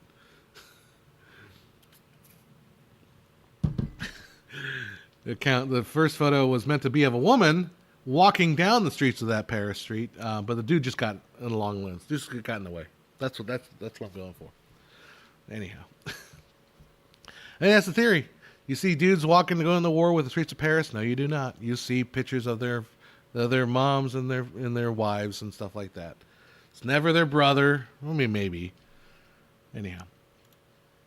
I watched some AI colored movies and noticed the rusty clothes. So I wonder if one had to tell AI the right colors, also when the color is known, maybe a streetcar or logos or so. Yeah, that's actually what they try to do that a little with that, so they shall not grow old. The rusty colors thing is sort of a modern invention. So it's what is that term for it? It's modernism? No, not modern. Presentism. Where we basically look at everything in the past through the lens of the present, right? So we look at old black and white films as if they were black and white in the past. A great example I like to show. I'm going to pull this up here. Let's see if I can load this up. This is it was MGM color. It was a color film. Color film 19 I want to say 30s even. And it was a musical number. What's the guy that played Jiminy Cricket? Jiminy Cricket actor. I forget his name. It was Cliff Edwards. I can't believe Joseph Gordon-Levitt did Jiminy Cricket in the horrible remake, but Cliff Edwards. All right, so it's Cliff Edwards, color MGM, 1936. Yeah, Ukulele Ike, 1935. Take that back. I'm going to show you a little clip of this here. I'm already probably copyright struck for that earlier video. Well, let's see if I can pull this up here. Stop! It's going crazy on me here. Let's see if I can go. All right, I can just keyboard enable. There we go. Ukulele Ike. I mean, this is exciting watching me look up stuff. Ukulele Ike, MGM, 1935. So this is 35, the middle of the freaking Depression, right? And we got this Technicolor film. Hey, Cliff Edwards. Let me put it on here for you. Here we go. Oops. Cut to that. Well, of course, I'll need a little strength. I love this movie. Let me have look at those colors. Hawaiian frappe. Oh, yeah. Now, obviously, the colors are designed that way so to look really bright on Technicolor, and they wanted to show off color's beauty. But this is this famous little actress here. It's so funny. She had this technique of. Feel with you. Check this out. Start. I know. Okay, I just made it R-rated because you're smoking, but never mind. Love that should be due. Your kiss would be a revelation. So put a few into circulation. I love the fact that this guy existed in the 30s. Begin falling the way I fell for you. Oh, here's another one. Hang on to me, hang on to me. I'd like to hang you on my family tree. Oh, we gotta get together. Better start in now. You're over there, and I'm over here. Come over closer and lend me your ear. Oh, we gotta get together. Better start in now. And yeah, she does that the whole time. So she goes to a pack of cigarettes that way.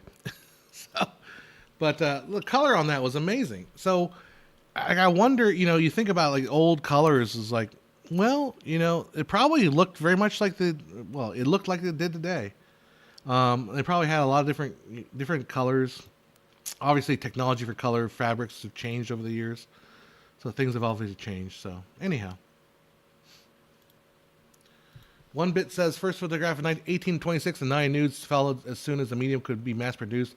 Identical trajectory as the internet, cinema, video, Segway, scooters, Dippin' Dots, ice cream. Yeah, Dippin' Dots ice cream is known. Like when they first came out, it was only for professionals, but then it was used on prawn sites everywhere. Sorry. I'm sure the nudes probably follow pretty quickly just because. But I'm not backing off my theory. It's made to shoot women. One night in Paris is Prano. Yep, it is. It is. It all comes full circle. That's Paris Hilton. Paris Hilton. Very. That was of age when that became. She was never that attractive to me, honestly. But yeah. Well, when not automatically done, some colored movies don't look too bad. I agree with that. How could you get that Technicolor look today? There's ways. Basically, you would have to. If you look up Technicolor process in like DaVinci Resolve, what you would do is you would separate the color channels. Then you might do a little bit of fudging with the individual color channels, and then you recombine them in a certain way, and that will create what the Technicolor look will do. And then you can also do the two color process too, like as Betty Boop. Bad example was Betty Boop as Cinderella, where they ignored limitations and created something weird. Interesting. No, that wasn't Jean Harlow. That was Cliff Edwards and where is it? Susie Wandus. She's considered one of the best sleight of hand artists ever. She was born in Belgium as Jean van Dyke, who could speak 5 languages and performed in Europe and America for decades, finally retiring and settling in Detroit in 1959. Interesting stuff. But yeah, back in the day, they would make these little short, short color films with like music videos, essentially, and do popular vaudeville actors and stuff like that. Like Cliff Edwards, ukulele, the Jiminy Cricket voice. He was a popular vaudeville actor. He would go around doing that ukulele show. It's amazing to see somebody that looked that like old looking that was popular. It's just you wouldn't see it today. Today you have to be a good looking guy to go around and be popular. But this is just like ukulele Ike. He has wrinkles and he has like a fading hairline and all that. Anyhow, how long have I been on here? I've been on here for an hour and a half. Oh, your theory is correct. Just a dang comedian. Any interest in the Snow White controversy? A little bit. In that, I think I talked about it last week. I was like, I don't care about the Snow White, like hers. I don't care about her skin color. I think we talked about this last week. I went off on it and said, again, not everyone watches every week, so we can go over it again. Basically, I think she looks like Snow White. Like I think Rachel Ziegler just looks like Snow White. Totally looks like Snow White. So I don't have a problem with her physicality. The whole stuff about I was scared, and when I watched, it's like, wow, you sound like you're 20. She is 20. She's like 22. You sound like you don't know what you're talking about. And Disney would probably be good to have a little chat with her. Here, have a seat. Oh. So you like Snow White, huh? Well, gosh there, Mickey. I think we've got a little problem here. Oh, yeah, I think we do. I can't do a Donald Duck. Yeah, right. We need to have a little discussion about what's appropriate for Disney. Anyhow, very, very, very bad. You mean turning the story into Snow Feminist? And somewhere over there is Twilight Star, Kristen Stewart, thinking, didn't I do that? Didn't I do that version of Snow White where she was a girl? I seem to recall doing that before. It's so like that's maybe that's the most thing to get upset about is the audacity of thinking you're the first one to make a serious Snow White movie. Do Bob Eisner? I don't know what Bob Eisner is. Is he? I don't know what kind of an accent he has. He just has like a normal everyday like because I think Bob Eisner was Bob Eisner. Bob Eisner. I don't know how to do Bob Eisner. I didn't say Bob Iger. Bob Iger was a weather reporter at one point, I think. Anyhow. So, Snow White and the Huntsman, I don't think it had dwarves. I never saw it, but I don't think it had dwarves in it, right? I don't recall it having like the little magical doors.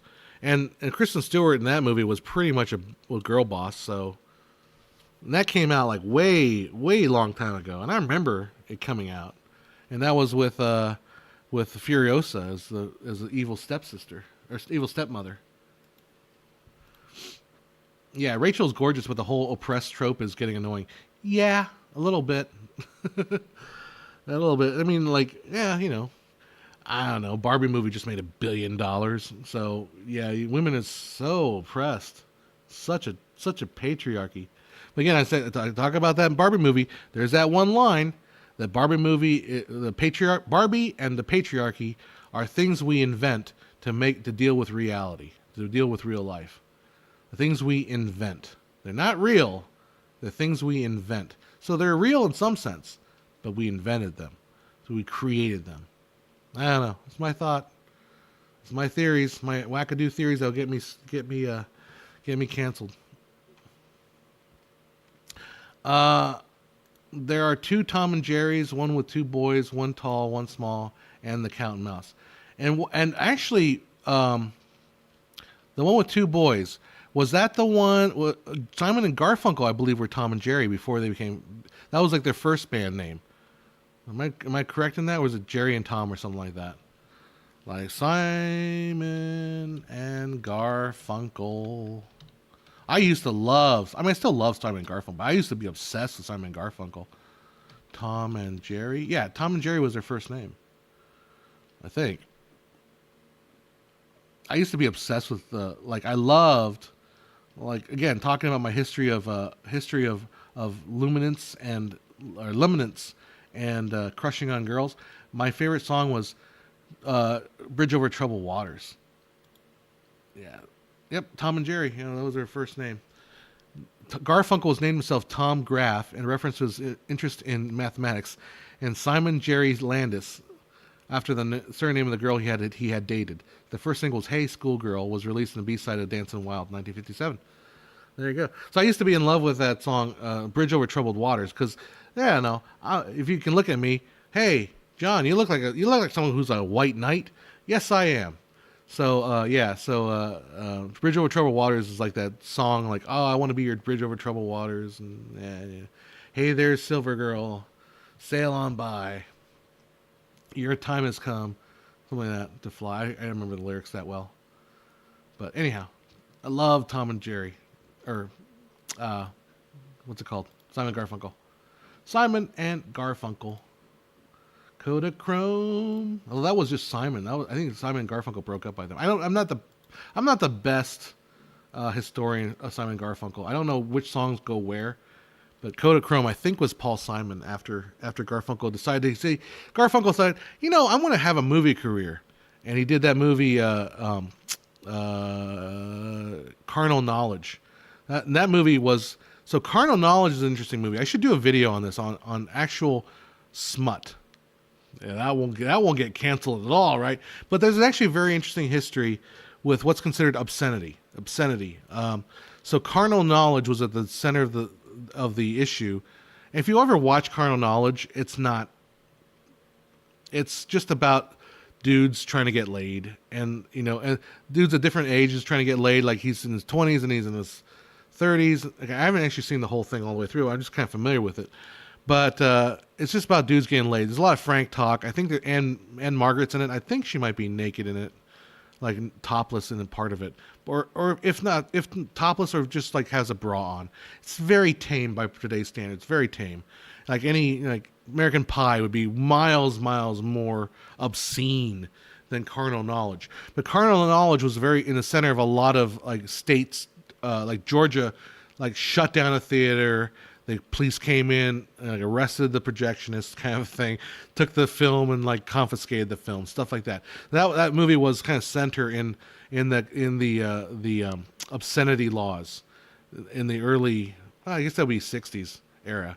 So it'd be interesting to kind of do a video about like the history of what's called obscenity, ultimately leading to the Supreme Court case where it's like, well, is Carnal Knowledge, is it porn or is it art? And the Supreme Court justice all saying, well, I can't define porn, but I know it when I see it, kind of a definition. And Carnal Knowledge would not be considered porn. So interesting stuff. I should probably do a video. Mike Nichols, Mike Nichols directed that. And he's in Catch-22 as well, yeah. But Garfunkel didn't necessarily have that big a movie career because he's not really a character. He can't really like slip into a character. Like you watch a movie like, hey, that's Art Garfunkel, because he's got that big giant blonde fro, and he kind of just looks like he's got kind of a nice smile, nasally voice. It's just Art, it's Art Garfunkel. He can't slip into a role. And I also think that Paul Simon's a little bit of a jackass. So maybe he got away from Paul Simon because Paul Simon's kind of like egotistical. You can sense everything he's done. You can like, that's a man who knows he knows his self-worth. I like his stuff, but he seems like he'd be tough to work with. Interesting. Bullet Science says Tom and Jerry was originally created for deaf children. That's why comedy is so universal. You could be 3 or 90 and still enjoy it. There you go. The Van Buren Tom and Jerry came out in 1930s. Interesting. Another Tom and Jerry. A lot of Tom and Jerry's. Hi there. Remember me and forgetting the booze? I don't know. Are you the guy that was complaining about the booze stuff? It's like, all right. The Graduate soundtrack. So here's an interesting story about the Graduate story, related to movies. So was that Nick? Who directed that? Was that Nichols as well? I gotta get my names right here. The Graduate. So the director wanted, the director definitely wanted Paul Simon to write the music. Yeah, Mike Nichols. He wanted a Simon and Garfunkel track, right? So he tries out all the different songs. And he's like, yeah, I like all your songs, but I need a theme song for this movie, this Graduate movie. And Paul Simon's like, well, I've been working on this movie, this one song, and I want to play it for you a little bit, and he plays it. And he's like, it's a song it's like so long, here's to you, Joe DiMaggio, and then Mike Nichols like, no, here's to you, Mrs. Robinson. That's the song. So yeah, Paul Simon was writing this song. He's just writing another song, and I think it was or is it either Joe DiMaggio or was it Eleanor Roosevelt? One of those two. I forget. My brain's not. It's hot. All right, my brain's not working. And you caught me off guard. I'm prepared for this, but it was either Joe DiMaggio or Eleanor Roosevelt or something like that. And Mike Nichols like, no, change the lyrics to "Here's to you, Mrs. Robinson," and this is how we have the whole song. Here's to you, Mrs. Robinson. Jesus loves you more than you will know. Oh. Yeah. Bullet Science, The Graduate's one of those films that I know through pop culture that I've never watched. It's worth watching. I will say it's worth watching. The acting, is really good. It's surprisingly, you would think the movie, the conceit of the kid having an affair with Mrs. Robinson would be like the top conceit, would be like the ending. No, it's pretty forward in the movie. So it's all about the fallout from that. And then the girl that's in it, I gotta look it up now because I'm not good with names here. The girl, not Anne Bancroft, Catherine Ross. Catherine Ross looks really good in the movie. Catherine Ross, I believe and then she married Kid Stays in the Picture guy, right? She married and then she married the cowboy dude. And Catherine Ross was like beautiful at the time. That's right. She married Sam Elliott after that, after marrying Robert Evans. I don't know the whole story about that, but I always liked Catherine Catherine Ross. She hasn't been in a whole lot of things. Oh, she was in the original Stepford Wives. I think I watched. I haven't seen the original Stepford Wives. And the Final Countdown, 1980. Shadow Riders, Legacy, Hero. Anyhow, Sam Elliott's interesting too, as far as like what he's been in. Oh, I like that period of movies. That's why I say that's what the whole idea of the table reads is try to bring back. So Anne Bancroft, if you want to go down deep dive, Anne Bancroft's another interesting, fascinating character. Like she and Mel Brooks obviously were like a power couple forever, and they were married. Mel Brooks was, before she passed, Mel Brooks they were together forever, but they're also a big producing partner. So they actually gave David Lynch his start, like with Eraserhead. They saw Eraserhead, and they said, we need to distribute. We need to make this bigger. So, I believe, again, I could be slightly wrong on this, but I think Eraserhead was distributed through Mel Brooks' company. Am I right with that? Eraserhead. I always have to be sure I'm right. I'm not giving out bad information. Released by Mel Brooks. But, yeah, so produced by David Lynch. Okay, here it is. Wikipedia. Let's see, Mel Brooks in here. Mel Brooks. Let's see. Yeah, okay, working with Elephant Man. Let's see. Attempt to find funding, or maybe not. Maybe not released through Mel Brooks, but I think he. Let's see. Lynch asked to see some already written scripts and considered the next project. Cornfield found 4 scripts and found he would interest Lynch. On hearing the title Elephant Man. Oh, Elephant Man, not Racerhead. Sorry, Elephant Man was released through Brooks, or Brooks was involved with it. But Mel Brooks is like, yeah, you're not going to don't put my name anywhere near the title Elephant Man, because we were going to say, Mel Brooks presents The Elephant Man. And he's like, no, they're going to think it's a comedy. And that's what the involvement was. So I was wrong there. It wasn't Eraserhead. It was Elephant Man that he was involved with. Mel Brooks outlived Bob Barker. Bob Barker passed away, I guess, pretty recently, right?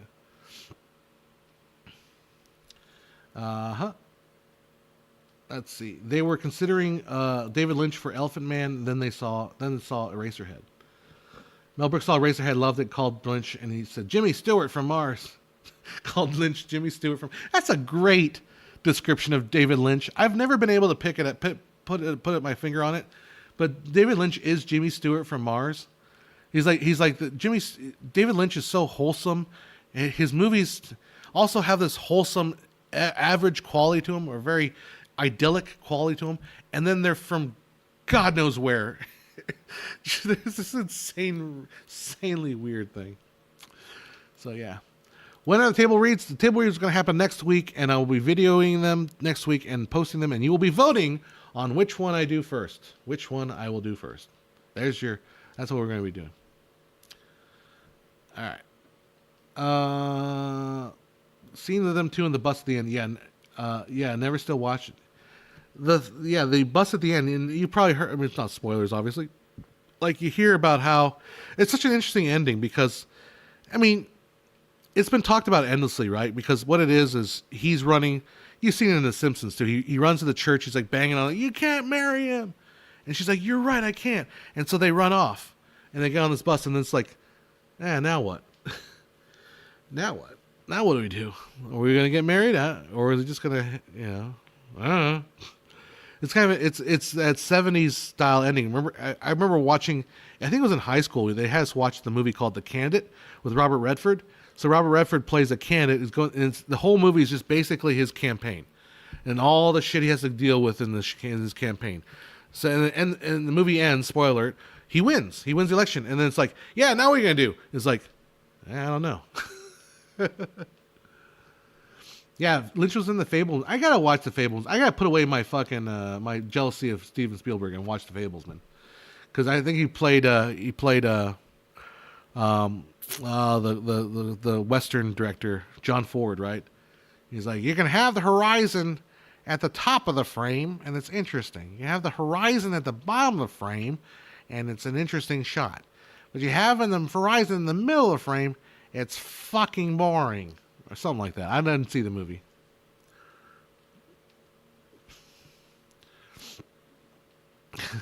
Lynch was nervous that Brooks would drop him after seeing Eraserhead, but Brooks walked out of the screening, hugged Lynch, and said, "You're a madman. I love you." That sounds like Mel Brooks. It seems like Mel Brooks would seem like a fun guy to. He's again. I used to do these quizzes and things on Filmmaker IQ. Got rid of them because no one was doing them. But I used to research all this stuff. I remember reading the biography of Mel Brooks on Wikipedia, and he was in World War II. He served in World War II. Had a pretty saw some action, saw some stuff, and came back and just started writing for like Sid Caesar's Show of Shows and stuff like that. And yeah, really cool. No, I'm not complaining. I wrote this 2 weeks ago from the stream. A great teacher for sure. Learned so much from you for being an inspiring filmmaker. Right. You are so cool. Miss that frenzy. Oh, thank you. I hope I understand that. A great teacher for sure. Learned so much from you for being inspired. You being an inspired filmmaker. You replied, "You are so cool. Miss that frenzy." Well, you are cool. Let's not kid around. You are really cool. You guys that are here are cool. I have 24 people here. You guys are the coolest people on YouTube right now. Like, there's literally billions of people probably watching videos on YouTube. None of them are as cool as you, the viewer, right now. Like, we are in our own special little pocket of coolness going on here. This is it is so chill in here that I am going to freeze if I'm not careful, because it is so cool. We are the coolest kids on YouTube right now watching this live. And if you're watching this on playback, you too are cool.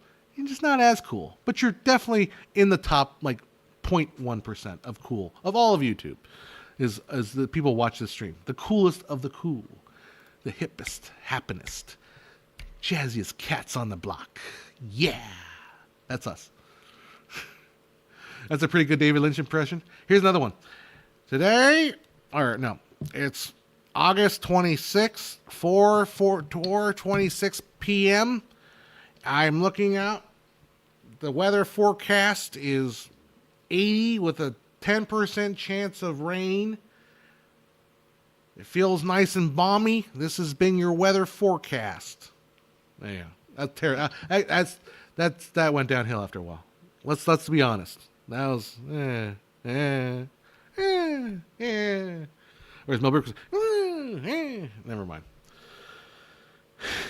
Oh my God, John Call is cool. You are cool. You're all cool. Very cool.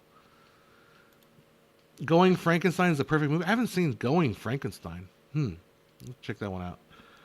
I kind of want to watch Lynch direct Ghost Rider. Well, yeah. I mean, sure.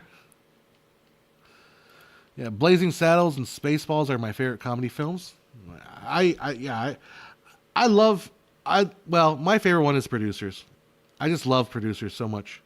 I love the movie, not the musical movie. The musical I love.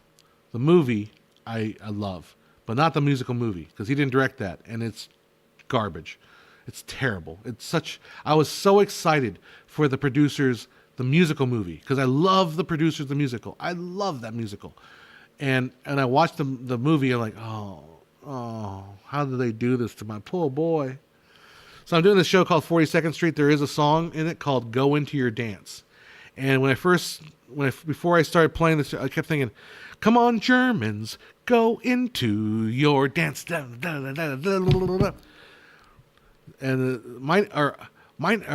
how's that one line go? It's like,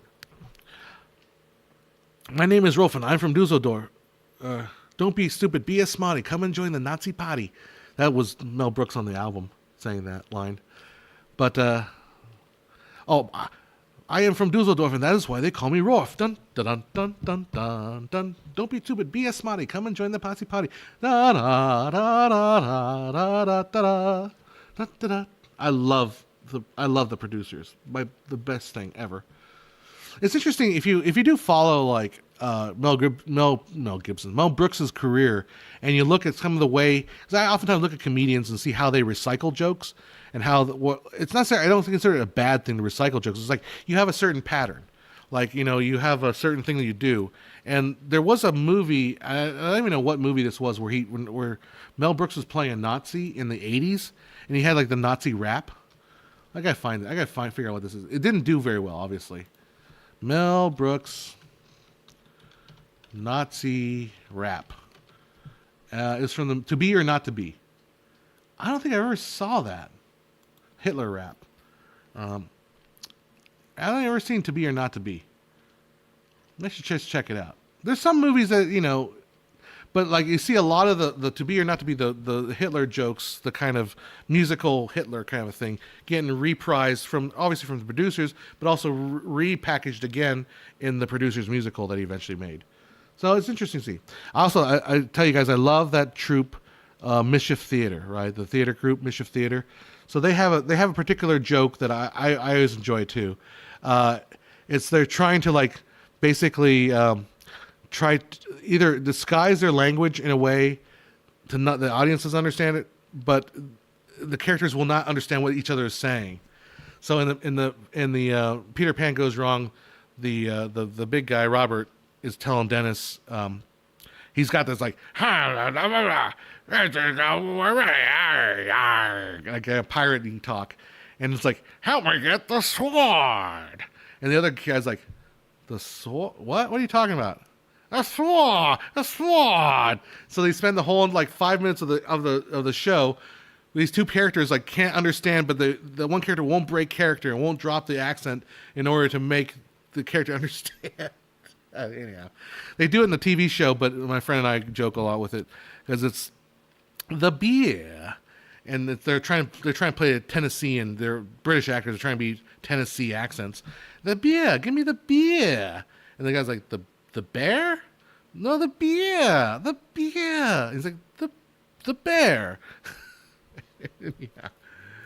Oh, anyhow, I'm going off on my own little world among you 27 concurrent viewers. Us, the coolest kids on the block. Let's be honest. Let's be frank. Let's be frank. There's nobody cooler. We are the cool kids. We are the cool kids sitting in the AV locker room.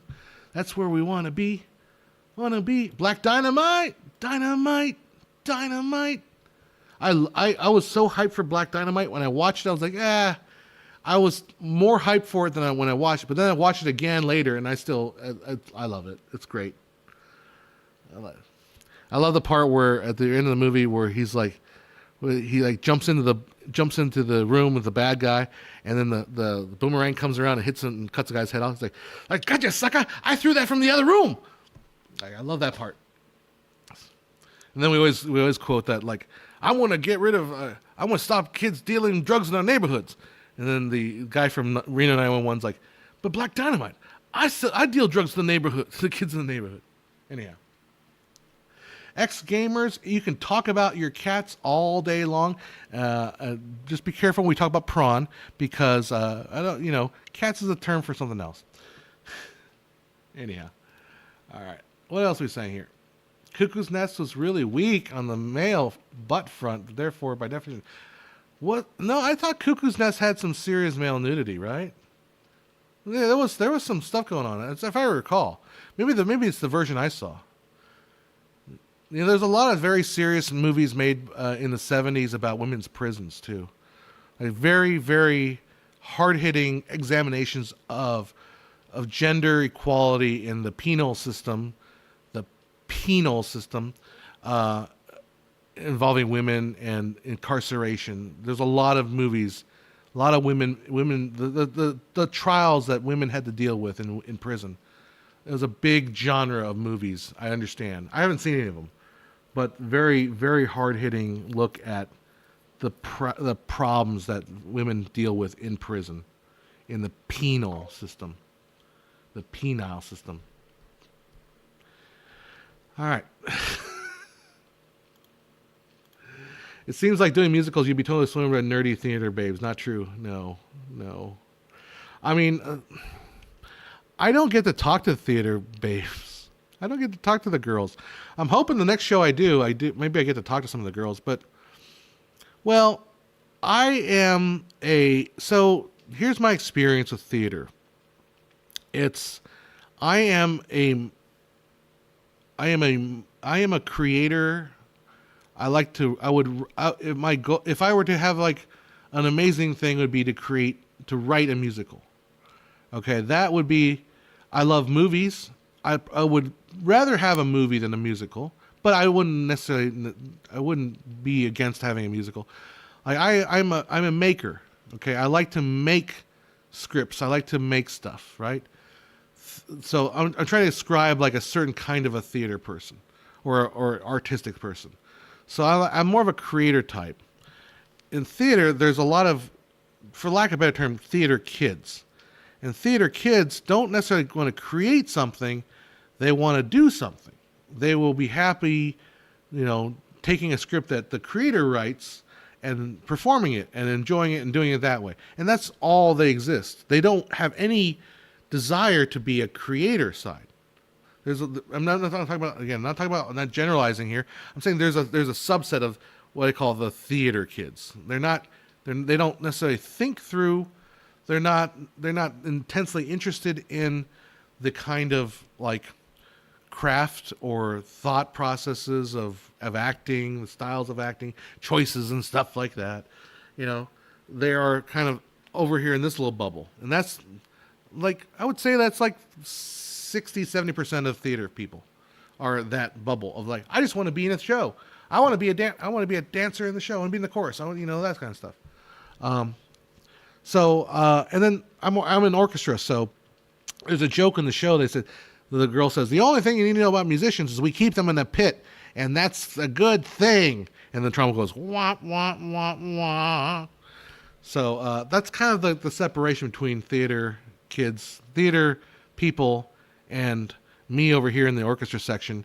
And it's like, I can talk about this stuff forever, but not everybody's into that thing, or maybe they are, but I'm just too shy or quiet in real life. Online, I'm flamboyant. In the real life, I'm like, yeah, okay. What screenwriting app I prefer to use? I'm in Final Draft. I bit the bullet and bought Final Draft. It's like, well, if I'm going to get something, I'll just get the standard version, standard thing, and that's Final Draft. I used to use like Celtics. Used to have a free version. Adobe Story used to have a thing. Movie Magic's really expensive, so I don't recommend that. So yeah, Celtics. There's a couple other free ones lying around, but I just use Final Draft. Old Boy is back in cinemas, and we don't get it in Canada. I've never seen Old Boys. All right, see you later, X-Geners. My peoples, the X-Geners. I'm a millennial though. I'm not quite an X-Gen, but I'm Gen X, but I'm a millennial. I can't stand any of the new Star Trek. Yeah, I thought I was driving the other day and I was listening to some review of the Star Treks, and I was like, what they should do is they should just do Star Trek the next generation, like post Picard, and I jump forward, and I would make it so that the generation after the next generation, it's a dystopia. Like here's my I know this is probably anti-Star Trek idea, but what if the generation after the next generation, like they had it so good next generation that like sort of devolved, the society kind of devolved, so now it became kind of like almost a thought police type of, the Federation is now like a thought police system, and now you could do like sort of Black Mirror type super far sci-fi concepts. Like I just got back into, I used to love this game called Alpha Centauri. You guys ever played Alpha Centauri? Like Alpha Centauri to me was the pivotal game. If I played it again today, I probably wouldn't like it very much. So I went online and I started rewatching all the little cutscenes that you could get. Alpha Centauri, if you don't know, it's like Civilization. It's a turn-based strategy game, but you played like as one of the factions that landed on this foreign planet, Alpha Centauri, a planet going around the nearest star, Alpha Centauri, and you have to basically build your civilization up and then conquer other civilizations. But all the civilizations, instead of like grouping by ethnicity, they group by ideology. And so there's all these kind of futuristic sci-fi concepts. And one of the concepts they play with, and this is kind of disturbing and really dark, it's called nerve stapling. And the idea was with nerve stapling, it's like some sort of a way to basically almost eliminate and torture you through the brainstem. But they would do this at a place called a punishment sphere. It's like a big giant glass sphere. They put the victim in there, and they would do the nerve stapling process, whatever, how they described it. Like nerve stapling is, they didn't describe it all the way, but it's like a way to basically completely zombify you. So after the nerve stapling, it's so horrific, like mentally, it's a psychological torture. It's so horrific that afterward you just become like super compliant. Like, oh yeah, sure, I love the government. The government's awesome. I love the president. He's amazing. So, but Star Trek could, if you wanted to shake up the box of Star Trek, I mean, why not do that? I'd watch the hell out of that. Like a super far but the Star Trek technology, maybe now the Klingons are now the free speech advocates. I don't know. It'd be something cool and interesting. Something totally different. Anyhow, that's my theory. Maybe I should just make that and just make a Star Trek universe, but it's like super sci-fi, but nothing new with Star Trek, obviously. What are your thoughts on Disney's lazy cash grab remake list? Do we really need all these live action movies with the original content? Walt would be pissed off. Yeah. I mean, like I said earlier, I don't want to just go back and the default answer is, I've been saying this, and I don't know, you haven't watched me for a lot. I've been saying Disney's in a lot of trouble. If you go look at Disney's stock price, I think 2022 was their high value mark. And since the summer of 2022, it's been on a declining slide. It's literally lost half the value. So the company is worth half as much as it was in 2022. That's not good. I think Disney's remake stuff, it was one of those like stupid things. It was like, okay, well, we've got all this property, let's remake them, and they did it, and let's make some money. We make some money, yay! But then they overdid it. Like some of those. I think Jungle Book was actually a pretty good remake because it brought something new. Anyhow, I don't want to keep covering that over and over again, but yeah, I think Disney's in a world of hurt. I've been saying that. I've literally been saying that every week for the last 8-9 months. Every week. Disney's in a world of hurt. Disney's in a world of hurt. Pray for Disney. Pray for Disney. Petition to have me replace Alex Kurtzman. I would very much appreciate that. Could you imagine how much hate I would get for doing that idea? Like, we're going to take Star Trek the following generation, but it's going to be like dark. I'm sorry, Count. I'm using dark in the popularized term of it. It's going to be like dystopian Star Trek. The Federation is something to be afraid of. Hey, it might actually touch a nerve with people because, the modern zeitgeist of, we don't trust the government anymore. So the Federation would be well, it's weird because you think about it. Like the Federation's in the original Star Trek movies, like 5 and 6, like Undiscovered Country, like the Federation was pretty effed up, right? The Federation was not some gleam, like hope-filled, like wonderful thing. It was like messed up. So yeah, my Star Trek would be like, it would become like closer to Starship Troopers, I guess. Yeah, they still left the light on for the background because of the boogeyman. Exactly. I never did watch Deep Space Nine. I know I should. Whatever. I know I should. There's a lot of things I should watch. Well, because that's a neat idea. Any dystopic like that, indeed antithetical to a classic Star Trek. But that ship has already sailed long ago, and it'll be a really interesting premise to explore via Trek. That's the thing. It's like, right now they're in this weird like action adventure Star Trek, which is just like and it's like I'd rather. Wasn't Star Trek supposed to kind of like exploring certain ideas and concepts using science fiction?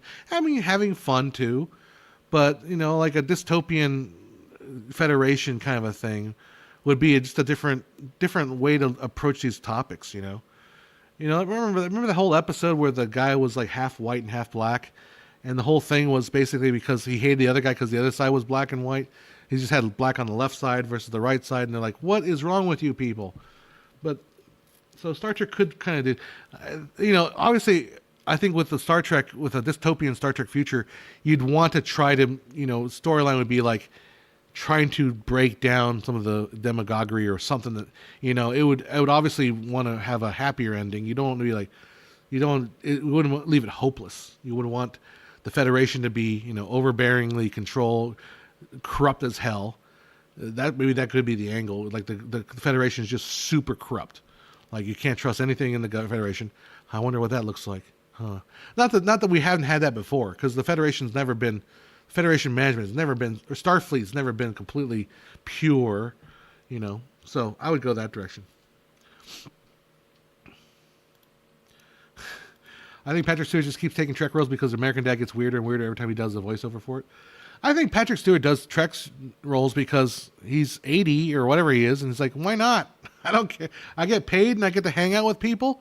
Why not do it? It'd be fun. I think he'd rather do that than sit at home and do nothing. I hope that Bob Iger this year said that Disney overdid Star Wars and Marvel and put too many eggs in one basket, and Disney needs to diversify their ways of release. I hope that Disney's Wish later this year is a major hit. I think I heard that a couple of the Disney movies did pretty well overseas or internationally. I think Bob Iger is going to have a little word with Rachel Ziegler. They can't right now because of the strike. I think Bob Iger's going to sit down. Like, come on, have a seat. Have a seat. You can't do this. You can't talk like this. I remember someone saying that Star Trek without some of the camp isn't Star Trek. Well, yeah. Next Generation had an interest. I mean, Next Generation was never campy. Next Generation maybe a little corny, but never campy, I think. But yeah, you have to have a little. Star Trek can't be super serial. Now you got to have a little bit of fun. You got to have Bones winking at Spock. You got to have a little bit of Data not getting the joke. You got to have a little levity. It can't be just. Futurama is doing Star Trek better than Star Trek. I kind of fell off the wagon with Futurama. It just lost me. When they came back, it was like, it's too much. It's a little too. I liked Futurama when it was more self-contained episodes, and it became too much of a interconnected episode where if you missed one, you had no idea what the hell was going on. But we'll see. What instrument do I play? I play the trumpet. I play trumpet. Season 3 of Picard's pretty great. That's what I hear. I know a little of Star Trek, but to be honest, corrupt federations are way overdone. Star Trek appeal seems to be that they are able to show the complete opposite. I don't know, but the thing is, it hasn't been done in Star Trek before. Like corrupt federations, I don't think it's been done in Star Trek. And again, I think I would push it further, because I would say I would set it in the era after the Next Generation.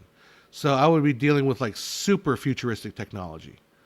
And what that leads to, and I was referencing the Alpha Centauri. Nerve stapling is an idea, be exploring. That game was so cool, but it had concepts of of planet consciousness, and I wouldn't know what to go. I would go nuts. I'd go crazy nuts. I would try to get all the sci-fi guys and think of something really far out there. I really do like the Foundation's idea. What they added in the show Foundation, they added the thing called genetic dynasty, and I thought that was such a cool concept. It's the idea that you have a leader who's so powerful that he basically makes clones of himself to be his successor. So his clone, and at any one time, there's always 3 clones. There's one who's called Dawn, who's the young clone, who's a baby, or he's a young apprentice. You have what's called Day, and Day is the actual power. He's the one in charge. He's called Day, and he runs the day-to-day business. And he had a clone called Dusk, and the Dusk clone would basically be kind of like an advisor. He would just kind of hang back and maybe do some missions and stuff, but Day would be in charge, but Dusk would be kind of like this, maybe run the shadow government, the shadows stuff. He'd be kind of because he's been there the longest. He knows everything, so he would just advise the Day. And then as they would age, they basically at some point the Dusk one, they would incinerate. They go into the power stream, and they just get vaporized. And then that's when they birth a new Dawn, and they would the Dawn would become Day, and the Day would now become Dusk, and that was such a cool sci-fi trippy idea. I love that. That wasn't in any of the books, the Foundation books, but that idea was so cool. Like I would like to see Star Trek start approaching those kind of like, I never thought we would take sci-fi in that direction because it's just such an interesting, cool idea. Anyhow, that's my thought. RLM is awesome. Would be great if they made narrative stuff in general. I think they sort of stopped making that. Like RLM, I think they got in this. I think they got in this trap of making like they make sort of purposely bad stuff. Like Space Cop is not, not made seriously, not made to be taken seriously. It's made as a goof, right? And I feel like that's their brand. And if they were to come out with like a good movie and serious movie, that it would be off brand. It would be, they wouldn't, like you could never see Red Letter Media make a drama. Like it would never happen. Because it's like Mel Brooks making Elephant Man. Like what? This is not Elephant Man. This is not Mel Brooks. So I think, Red Letter Media has a brand and they're in it. They're having fun, which I would love to be in their shoes. They're having fun. I would love to go hang out and watch one of those movies, those bad movies with them and bitch and complain about it. And hell, I think they probably had offers, for bigger things. They're probably over it. Like I'm over it too. Like I would love to get a Netflix show, but I'm not sure I would want one, but I would love to have one. Anyhow. Can I point you to a dope sax player to get results in Sin City, like the Sin City OST? Just get an alto sax player. And make sure he gets super sexy sax man. And he just goes around playing that the Tears song.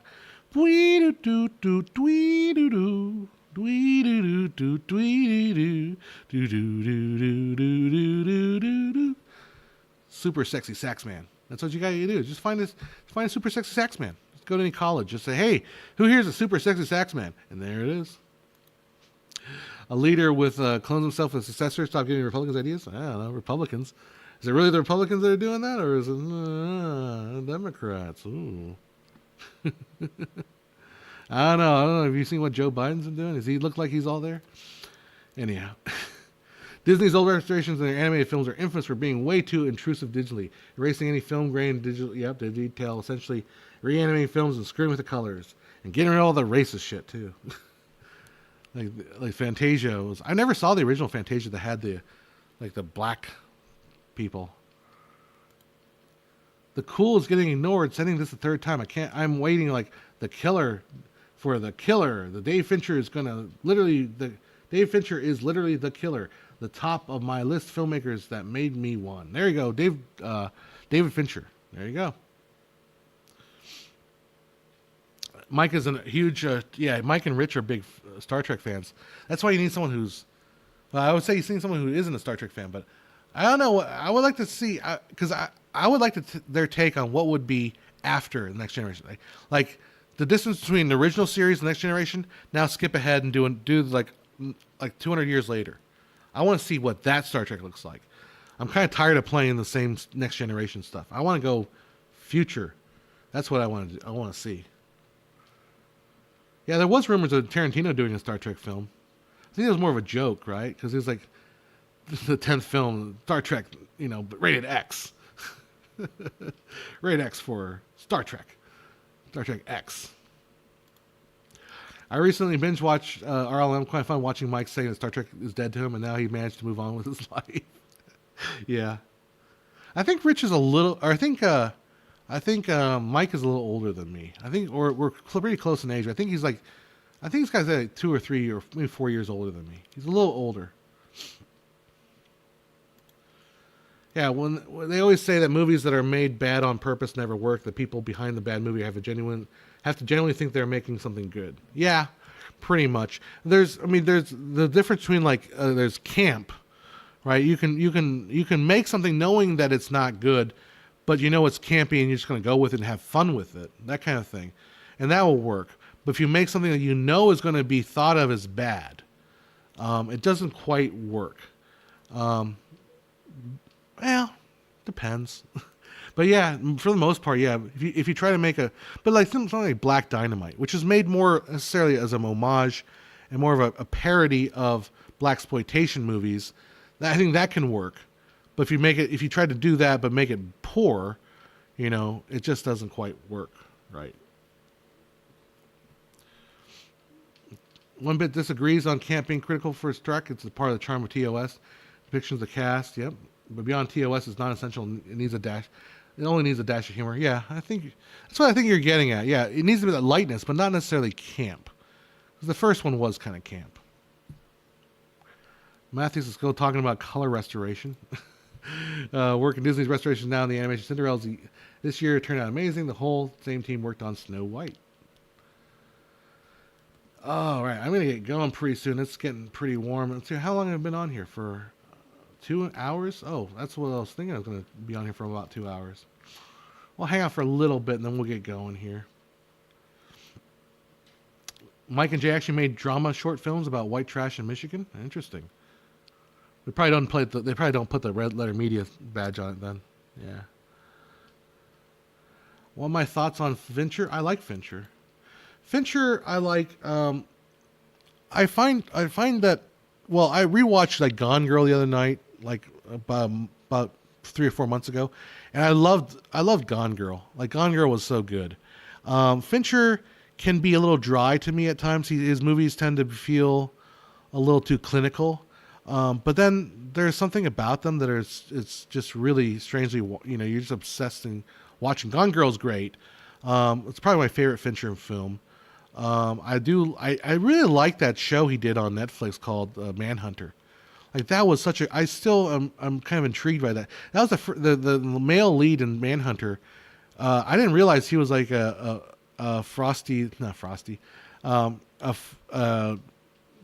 really popular Broadway actor. I didn't realize he could play that straight and like dark but like you see him, he plays like King George in Hamilton. Like he's just kind of all over the place, happy-go-lucky kind of character. But in that show, he was so like sullen, and I love his partner. I keep seeing his partner show up, Mindhunter. I love that show. That's really good because I also like the fact that it was a creepy show about serial killers that had absolutely no gore or horror elements in it whatsoever, but it was so creepy. I love that show. So I love those two. I didn't really care for Zodiac that much. What other Fincher things that he did? I didn't see Aliens 3. What other Fincher films? I know I've seen a couple other Fincher films. Oh yeah, Fight Club. I haven't seen Fight Club in a long time. I need to revisit that one. But yeah, Fincher's great. But he has a kind of a clinical approach to filmmaking. I'm more. It doesn't jive quite with how I do things, but I like his stuff.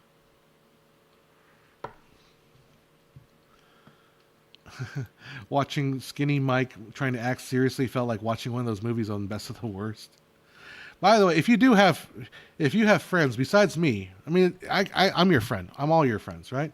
But maybe we should do this Twitch like live streaming thing where we watch a movie. Watching bad movies together and making fun of them is one of the best experiences ever. Like if you got friends that are willing to do that or want to do that, and you just sit and you watch these movies and you just make fun of them, it is so much fun. I love it. Like people should do that as a regular thing. Have a bad movie club and just sit and just Panic Room. Oh, that's a great one. 7. I like 7 a lot. Yeah, Panic Room. Panic Room is good. But yeah, if you can get friends together and just sit and just dog on a movie, because it's 2 parts. You're watching a movie, which is always fun, but you're hanging out with friends and you're socializing. So that's the great thing about. Start with Neil Breen. Neil Breen movies are great as a great entryway into bad movies because Neil Breen. The great thing about Neil Breen, especially watch like Double Down or no, the first one he did. I forget the first one he did. Neil Breen's first movie. Let's see which one was it.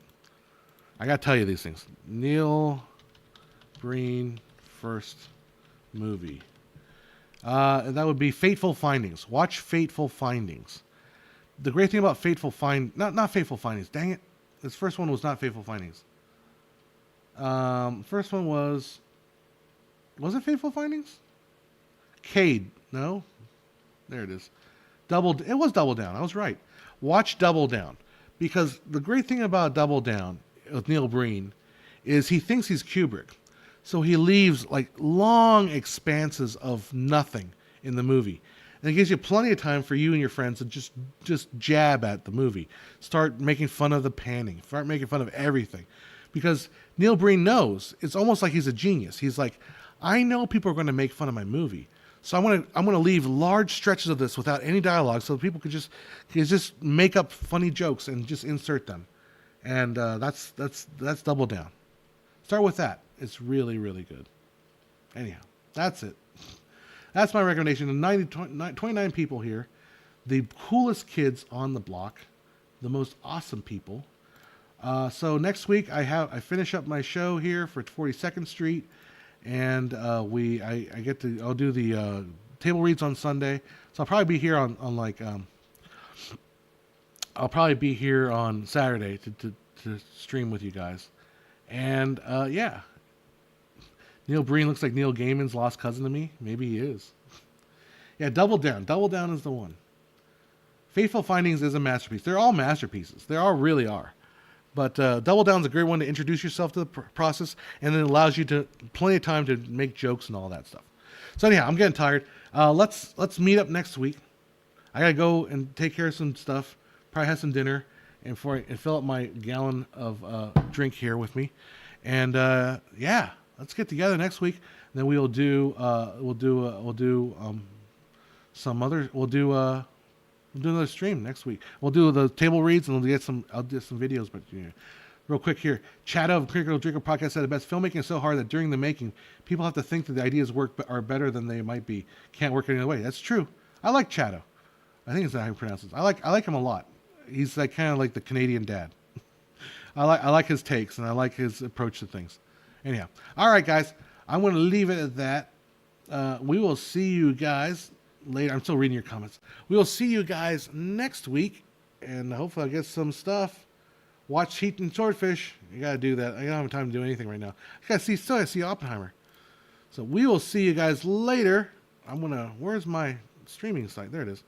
I'm going to fade out, and I will see you guys later. Get rid of that comment, and